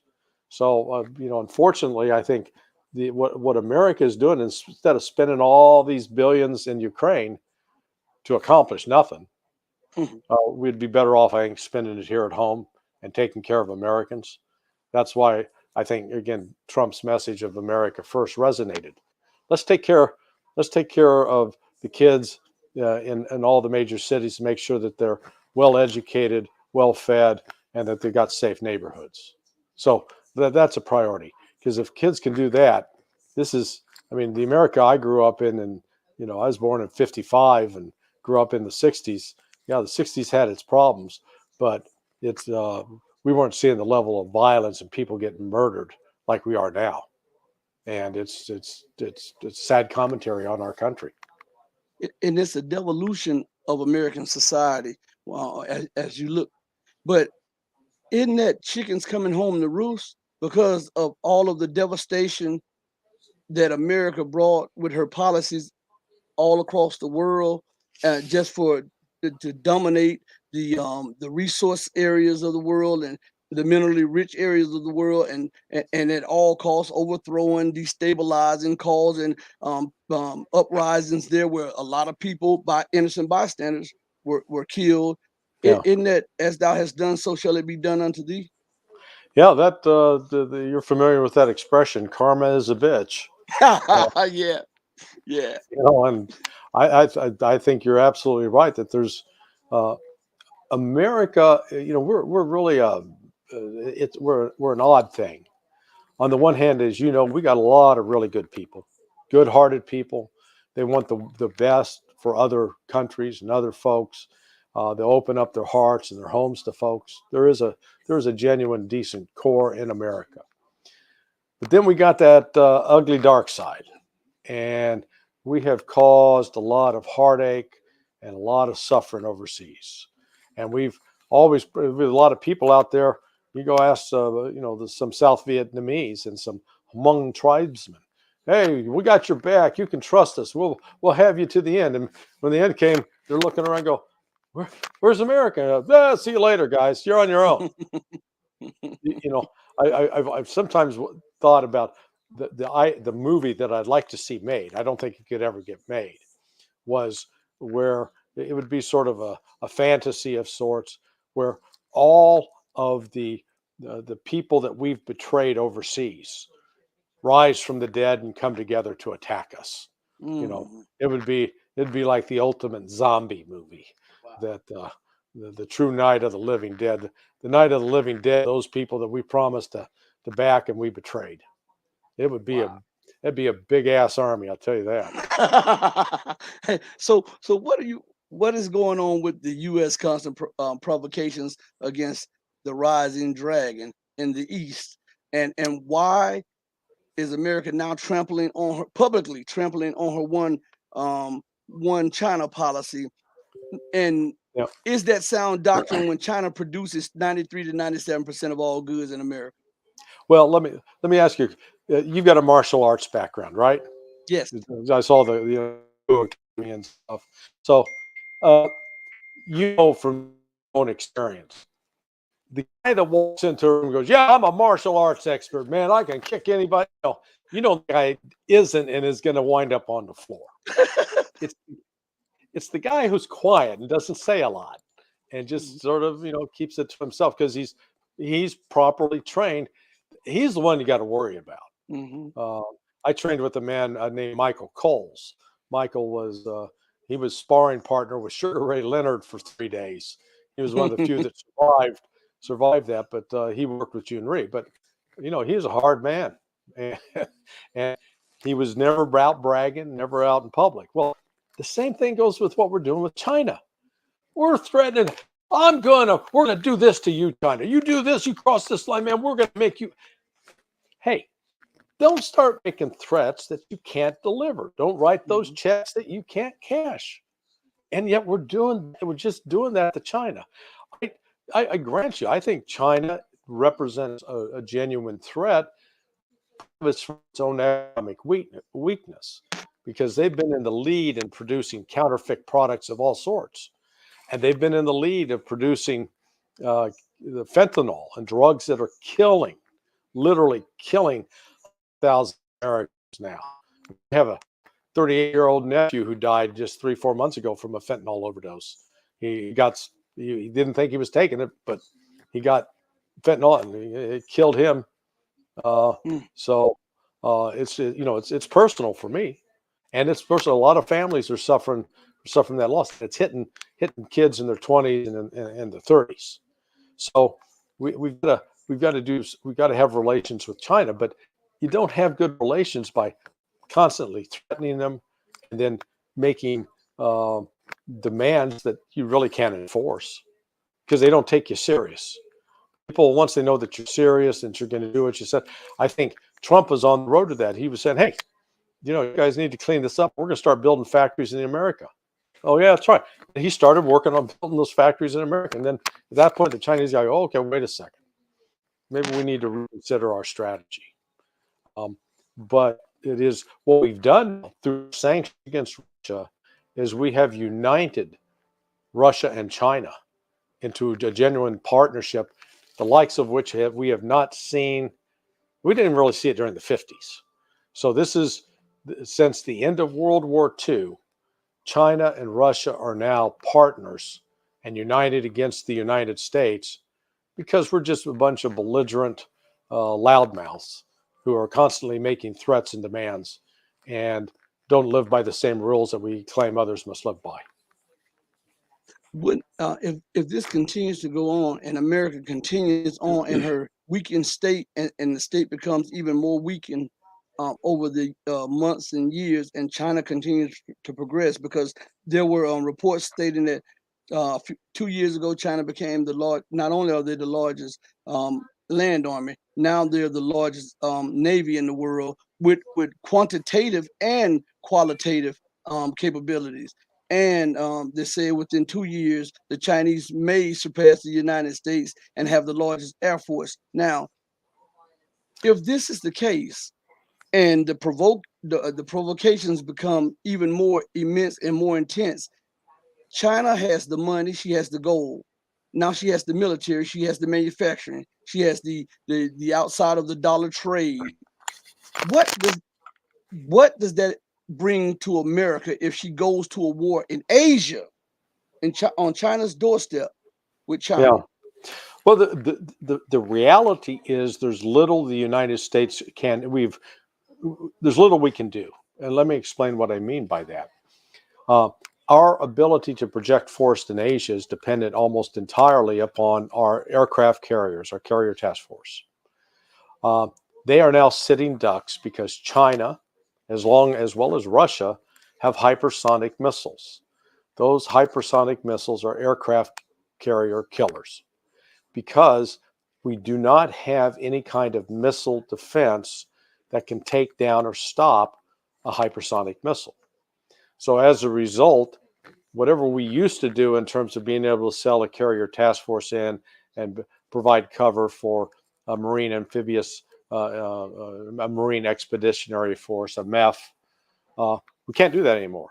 I mean, on paper we can, but the reality is, if we try that, we're going to wind up losing a bunch of aircraft carriers. And then all of a sudden, we've lost 1/3 of our triad, our ability to prevent nuclear war has been contingent upon our sea power, launching sea-launched nuclear weapons, land power, and air power.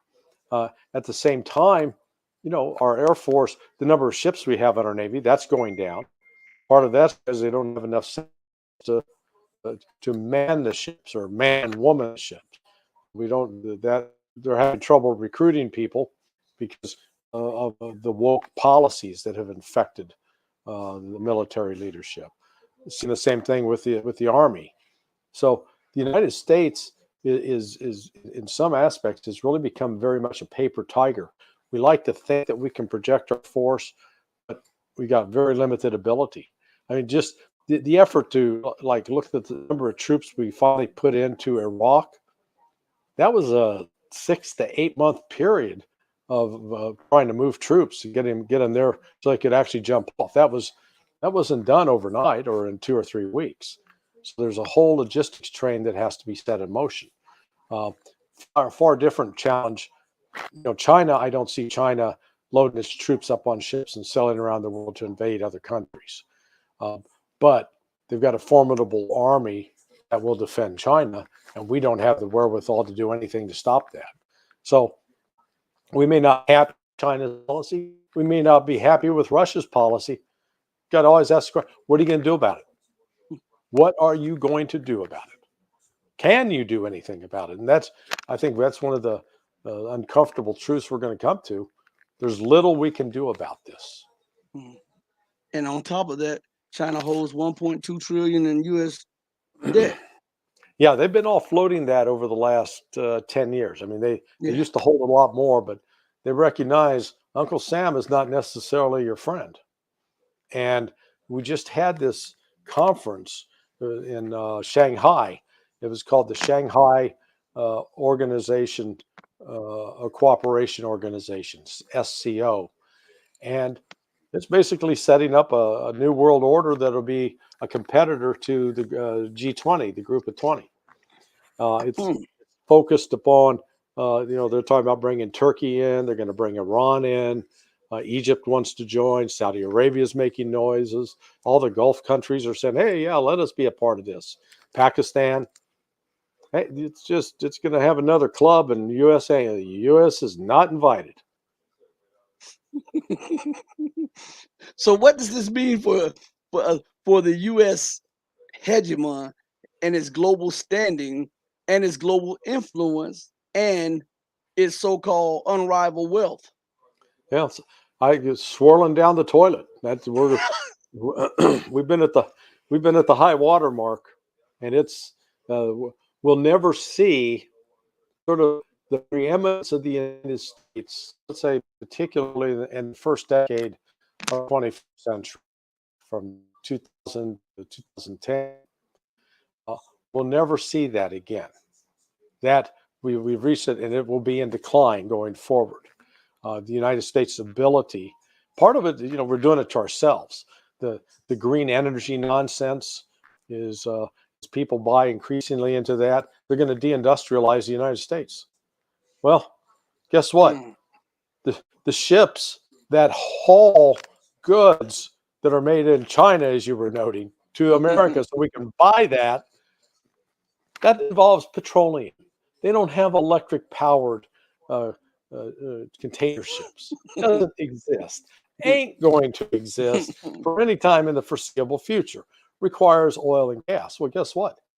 If you make it impossible to pump oil and then make it impossible to refine oil, well, the price of whatever's out there is going to go way up. Guess what? The cost of goods that are being hauled are going to go way up. You're going to either have to pay more or do without. How's that help? Isn't that America's policy in Europe too, vis-a-vis Russia? Isn't her policy of sanctions and forcing the European Union to toe the line, deindustrializing the largest economy in Europe, which is Germany, and deindustrializing Europe? Yeah. No, I don't know. I've been in touch with some people who've got friends in Germany. You can't find firewood over there. People are going into the forest now and chopping down trees they're not supposed to because they're getting ready for winter. This is, wow. I don't know if you ever watched Game of Thrones, but the saying in Game of Thrones was always winter is coming. Baby, winter is here. And these folks, they're looking for wood to keep themselves warm, to maybe heat some water because the gas has been turned off and folks are paying 10 times. It's like if your gas bill last year, this time was $130, all of a sudden you got to pay $1,300. Wow. And you go, whoa, wait a second. You know, most people don't have an extra $1,000 laying around each month to pay that kind of extra.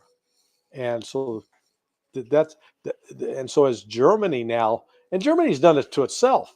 They've got all wrapped around the notion of this green energy deal that they're going to, manufacture electricity out of thin air.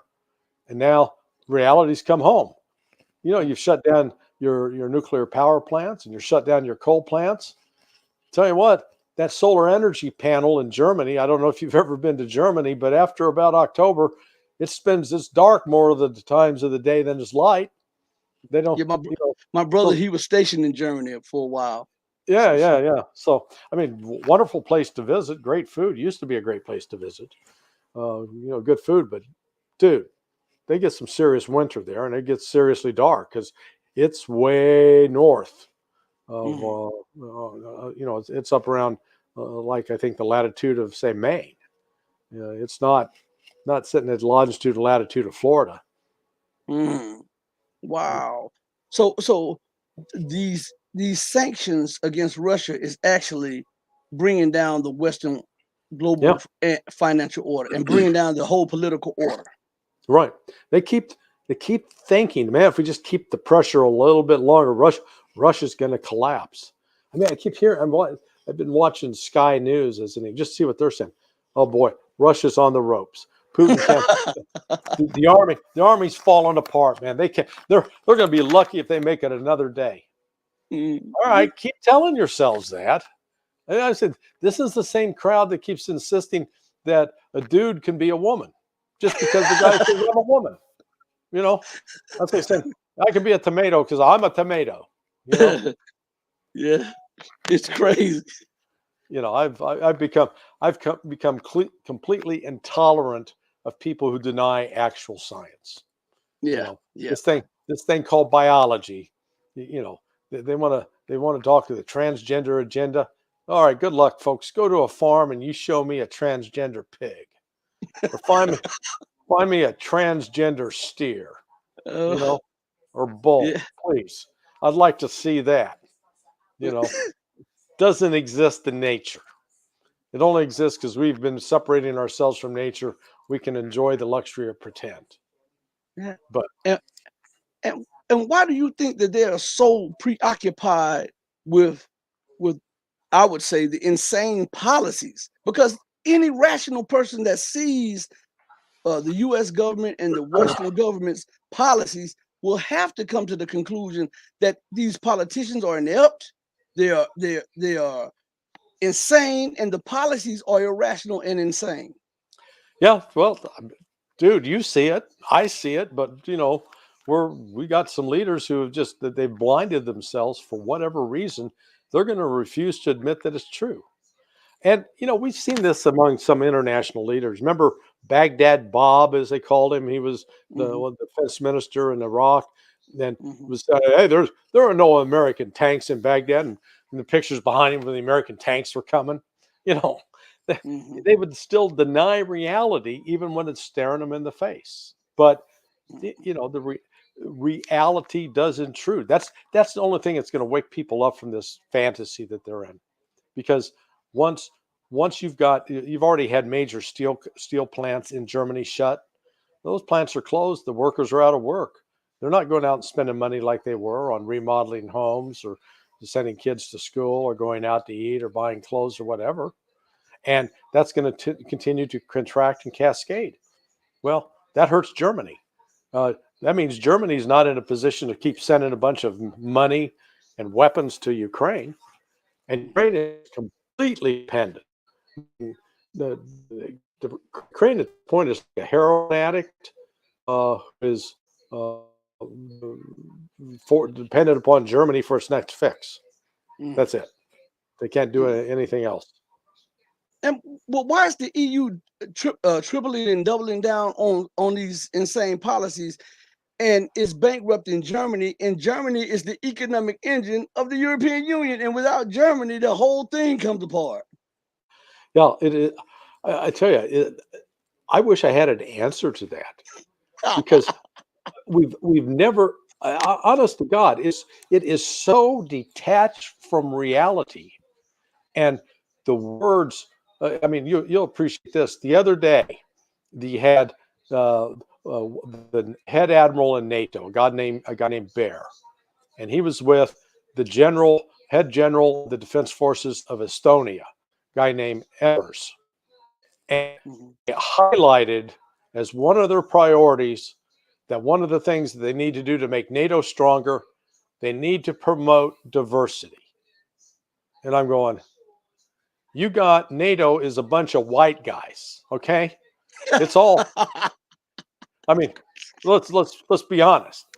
The darkest skin color you got in there maybe Italians, okay, or some Spaniards who hanging out in the sun. But other than that, you know, you got the British, you got the Irish, you got the French, you got the Germans, you got the Norwegians, you got the Finns, you got it's white man, it's White Castle, dude. You know, and so explain to me how you're going to promote diversity in NATO. The fact that you would have trained military officials say something so incredibly stupid, or what are they talking about? Well, going forward, we're going to have a transgender battalion, or we're going to have the gay women's battalion, and we'll have the gay men's. It's like, you know, gay men's chorus. I don't know, but it's crazy. And that's where their priority is as opposed to, no, let's make sure we have combat effective troops that can carry out missions, know how to fix equipment, and operate the equipment they have. That would be a good start, but you know, no. One of their priorities, diversity. So when you take that level of craziness, I can only ascribe it to mental illness. I don't see how they survive this. Frankly, I think this will lead to the end of NATO. Well, I believe so. I believe we're entering a period unlike any time before.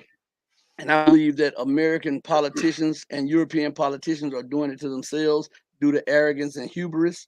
And they're leading their nations down that toilet bowl because they can't.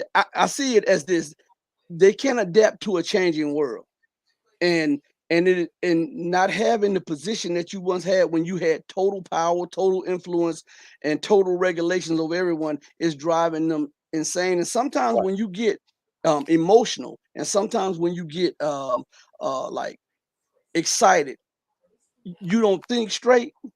And so when you implement policy, the policy becomes more detrimental to you than it does to the people that you're aiming the policy at. And I believe that that is what is going on with America and the European Union, because they are failing to see that we're in different times, and the nations like Russia and China, they're no longer those small powered nations. Look, 40 years ago, China was just a land power.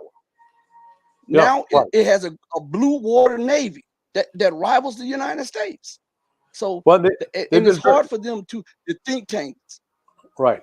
Well, they've been very aggressive as well, as you know, going overseas, building commercial relationships and building free trade zones. The Chinese have been very active down in Panama with creating some actual ports that they control and they own and operate. They've done the same in Africa. They're trying to do the same in like Afghanistan. So the Chinese are out picking up sort of where the United States has been and left its mess. They're coming along. They're sort of like those guys that walk around after the elephant parade, sweeping up what the elephants left, except they're taking advantage of consolidating relationships and in the side check. Critical rare earth minerals, they're in China and they're in Afghanistan, and China looks to be in a position to control those. Rare earth minerals are essential for computers and for all the advanced technological systems that are at the heart of the U.S. defense industry.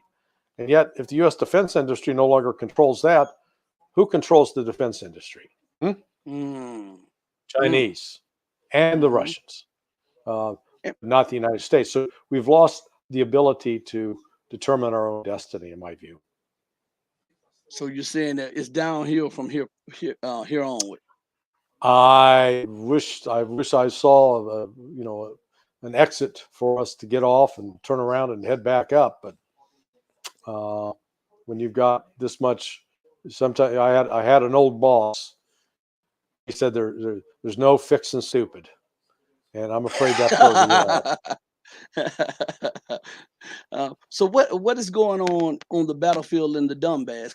And just touch upon that, because I want to have you on the platform, but I want us to do it pre-recorded so we don't have to Sure. deal with what's going on today. And I want you to go into depths on a lot of things, because a lot of people don't understand that your website Sonar 21 provides a lot of information that I think a lot of people should be reading. Sonar 21. Yeah, sonar21.com. Yeah. So what do you? Go ahead. So you've got, you basically have what the Russians and Ukrainians call oblasts, we call states. So you've got the Donetsk state, you got the Luhansk state above it. Below the Donetsk state was the state of Zaporizhia, and next to Zaporizhia is the state of Kherson. Right now, the Russians control the city of Kherson. They're in control, basically, of that state, that oblast. The Ukrainians tried an offensive to push them out of there, failed miserably. The Russians killed massive amounts of Ukrainians. Ukrainians lost significant manpower as well as equipment. Ukraine as well has tried military operations in Zaporizhia, particularly tried to capture the Zaporizhia nuclear power plant. That too failed. And Russia has now reinforced its troops in that area, and they can push back and defeat about anything that Ukraine is going to push their way. In the Donetsk, Russia has not been fighting it has not been a frontline Russian fight. They've relied upon the militias of Donetsk and Luhansk, because up to this point, they are not part of Russia. They are territories that are friendly to Russia, but they're not part of Russia. The real interesting development today is both the leaders of Donetsk and Luhansk and Kherson announced they're going to be holding a referendum, a vote, starting Friday, and it'll run Friday, Saturday, Sunday, Monday, Tuesday, 5 days of voting for people to decide, do you want to become part of Russia or not? And the odds are those people are going to say, amen to that. We want to be part of Russia. Well, guess what? Once they do that, and the Russians are already tooling up what they need to do within their law and constitution to accept these countries in, once they accept them in, they're now Russian territory. So up to this point, the attack of Ukraine on the Donbass has been Ukrainian attacking Ukrainian territory. Now it's going to be Ukrainian attacking Russia. That will be a basis for war. That's why the Russians have been careful to call this a special military operation. They've not carried it out as a war. 2 weeks ago, the Ukrainians launched an offensive up around Kharkov, up in the north, or Kharkiv, depending upon how you want to pronounce it. The Russians abandoned that territory. The way the Ukrainians tell it is they just beat the hell out of the Russians, and the Russians were fleeing in panic. But it looks more like the Russians knew it was coming. They had a National Guard force up there, the border police. They had a few of militia elements. So they just abandoned it. They let it go. And I think part of that was in preparation they knew that they were going to be making these announcements about the referendum in the Donbass and Kherson and Zaporizhia, because once those referenda take place, that's now Russian territory, and it's a whole different ball game. That any attack on that is an attack on Russia and will be considered an act of war. That's where this is now headed. Russia, and what can the West do about it? Pitch a fit, cry, but they can. The reality is, the United States and Europe can't do anything to stop it. Oh, they could try to get into it. If they try militarily to act, Russia will destroy Europe and destroy the United States. Because the difference is this: Russia's intercontinental ballistic missiles, we don't have a defense to those in this country. Russia does have a missile defense. Some of ours would get through, but not many. And Russia would be able to shoot more down. And in the process, if they want to keep escalating this, I'd see at some point Russia will say, okay, we're going to take out your satellites.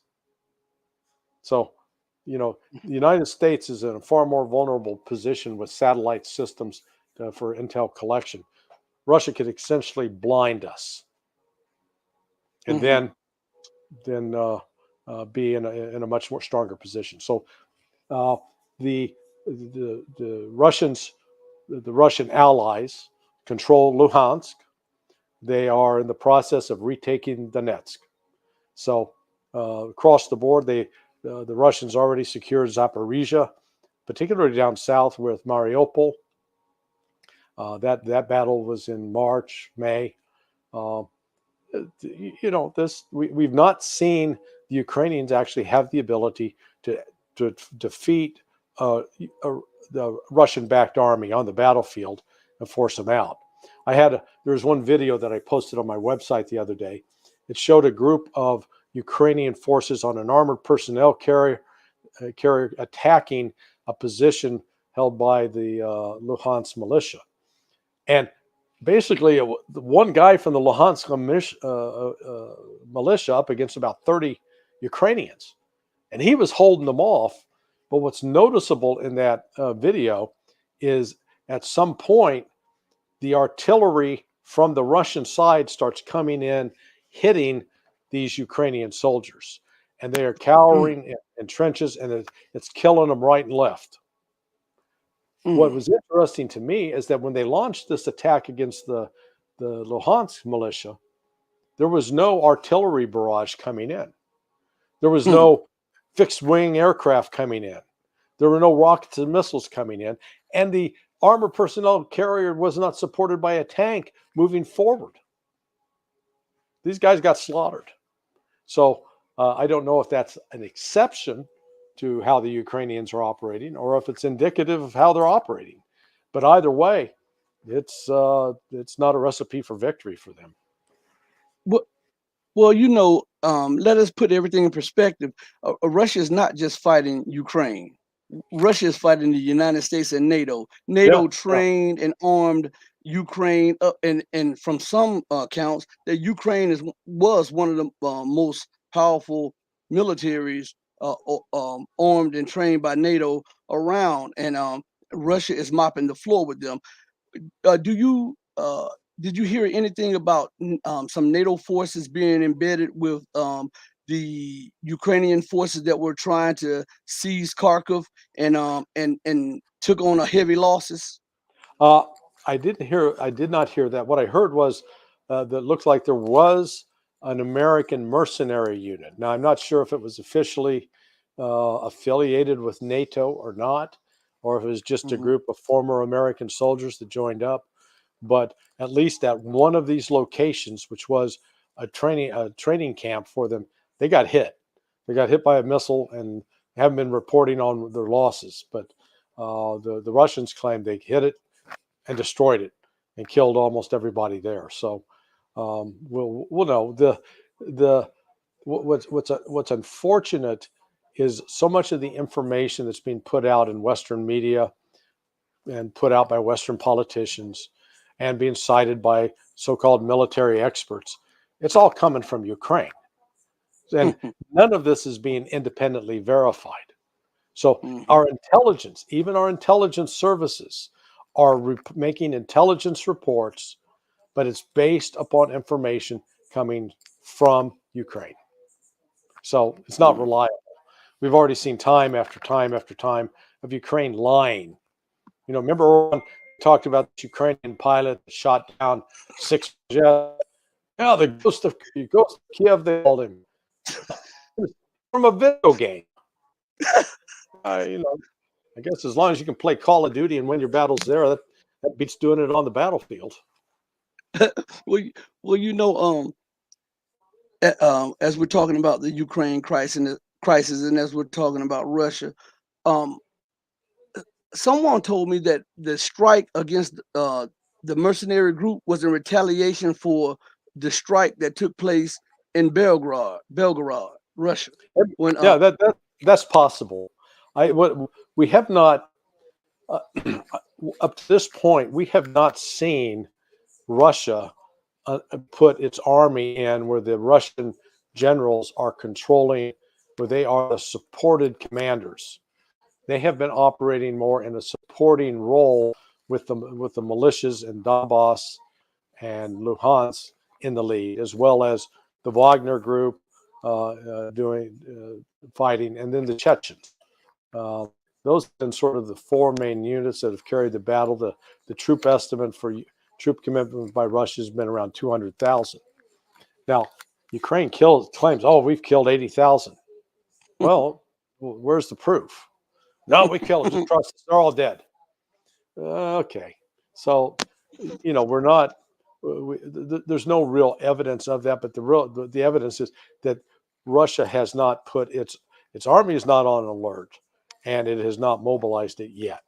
I think that mobilization is coming, and I think it will coincide with the recognition of these states in Ukraine as parts of Russia. And once that process is completed, Russia will then mobilize and then will defend its territory aggressively. And at that point, it will be war, and all targets in Ukraine will be open season.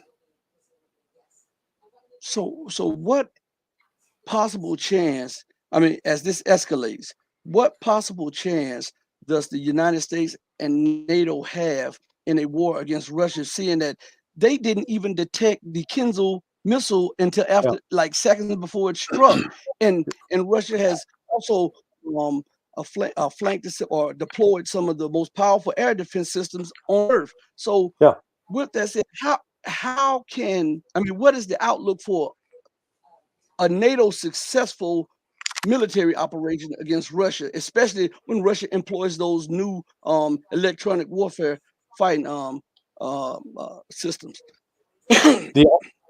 We have no option other than launching nuclear weapons. There is no other thing that the United States could do militarily to affect the course of the war in Ukraine outside of launching nuclear weapons. And even then, there's in my mind at least, a real question on how effective that could be, and without taking into account the consequences for crossing that line, because the United States would not be unscathed. The Russian submarine fleet has missiles that will literally devastate. It will end the United States as we know it. So when you consider that, and Europe and the United States do not have a ground army capable of going into Ukraine and pushing the Russians out of Ukraine. Don't have it. Does not exist. We don't have a tank army capable of it. We don't have an air force capable of forcing the Russians back. I mean, there's never been a war in history outside of dropping nuclear bombs in Japan in 1945, where air power has forced an enemy to surrender or retreat.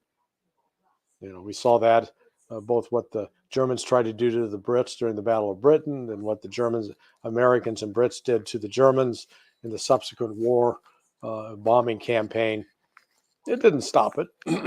Bombing Iraq, shock and awe, that didn't stop military resistance on the ground. So the only way you end a military unit on the ground is you got to go in on the ground and beat them. And U.S. and Europe don't have that power. They don't have the resources or the manpower.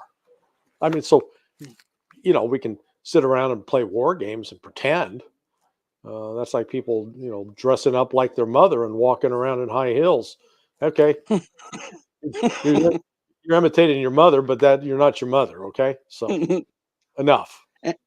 And how would that fare? How would the U.S. and NATO fare being in a position for the first time, not being able to have aerial supremacy? Yeah, that's they've gotten away with it all these other times because it's like the tough guy in school who goes around. He's the tough guy because he beats up all the kids in wheelchairs. Yeah, All of a sudden, one day walks in and starts mouthing off to some big kid in a wheelchair, and the kid stands up. At that point, you go, "Uh-oh, this is something new." And that's what NATO and the United States are facing in Europe, as you correctly noted. Russia's got very advanced, the best air defense systems in the world, so far superior to anything that the United States or NATO has. And that I've heard some people criticize Russia's lack of use of air power in the campaign in Ukraine, but you got to say, why do they need to use air power when they're able to accomplish all these missions with missiles, artillery, and cruise and drone-fired missiles and rockets? Why you don't need to go put pilots at risk when you can get the mission accomplished some other way. And in fact, the reality where we're headed from a technological standpoint is pilot-flown aircraft is an anachronism. It's like, keeping the cavalry with horses in World War II after the machine gun was invented. Yeah, it looks nice, and horses are, damn fine animals to hang around with, but please, it just is no longer combat effective, and it doesn't make sense. And that's where we are with, the Air Force doesn't want to admit this because they've been the service in the past that got all the money. They got the best bases. They had the best golf courses. They also had the best officer quarters. Good to be in the Air Force, but technology is rendering them irrelevant. So, we've taken up enough of your time today. I want you to stay where you are as we close out, because I want to ask you something behind the scene or whatever. So we're going to close out. Is it any closing words you want to say to everybody? And plug your website again. Yeah, I'm if you want to follow what I'm writing, I'm at sonar21.com. That's SONAR21.com. And I just appreciate the chance to chat with you today, Rashid. Look forward to doing it again, man. Yeah, man. I'm telling you, I love it. I was waiting for this one. I'm really waiting. And I'm like, wow. Yeah, because I get to ask you a whole bunch of questions, and I didn't want to make you feel uncomfortable. I wanted to just ask you a lot of questions. So because there's a huge audience out there that's dying for this type of information, because there is a big censor, I say a curtain over everything that comes out now. I mean, they're censoring everything. So I want to give the people the right information so that they can form the right hypothesis, and so that they can prepare themselves for what is coming down the pipeline. Yeah, so, no, I'm with you. Thank you for letting me spout off. Yeah, no problem. You sit right there. For everyone, thank you all for joining us on the show. We'll have another live show coming up in a day or two. Look forward to it. Sometimes I have to put the show on right before we go live, because we have problems with YouTube and we have problems with StreamYard. So that's the way it's going. But we're going to be doing a lot more live streams. Like I said, tell people about the show. Subscribe. Go to Sonar21 and subscribe also. And check us out on our next go around. And as I always go out, I love you, Mom.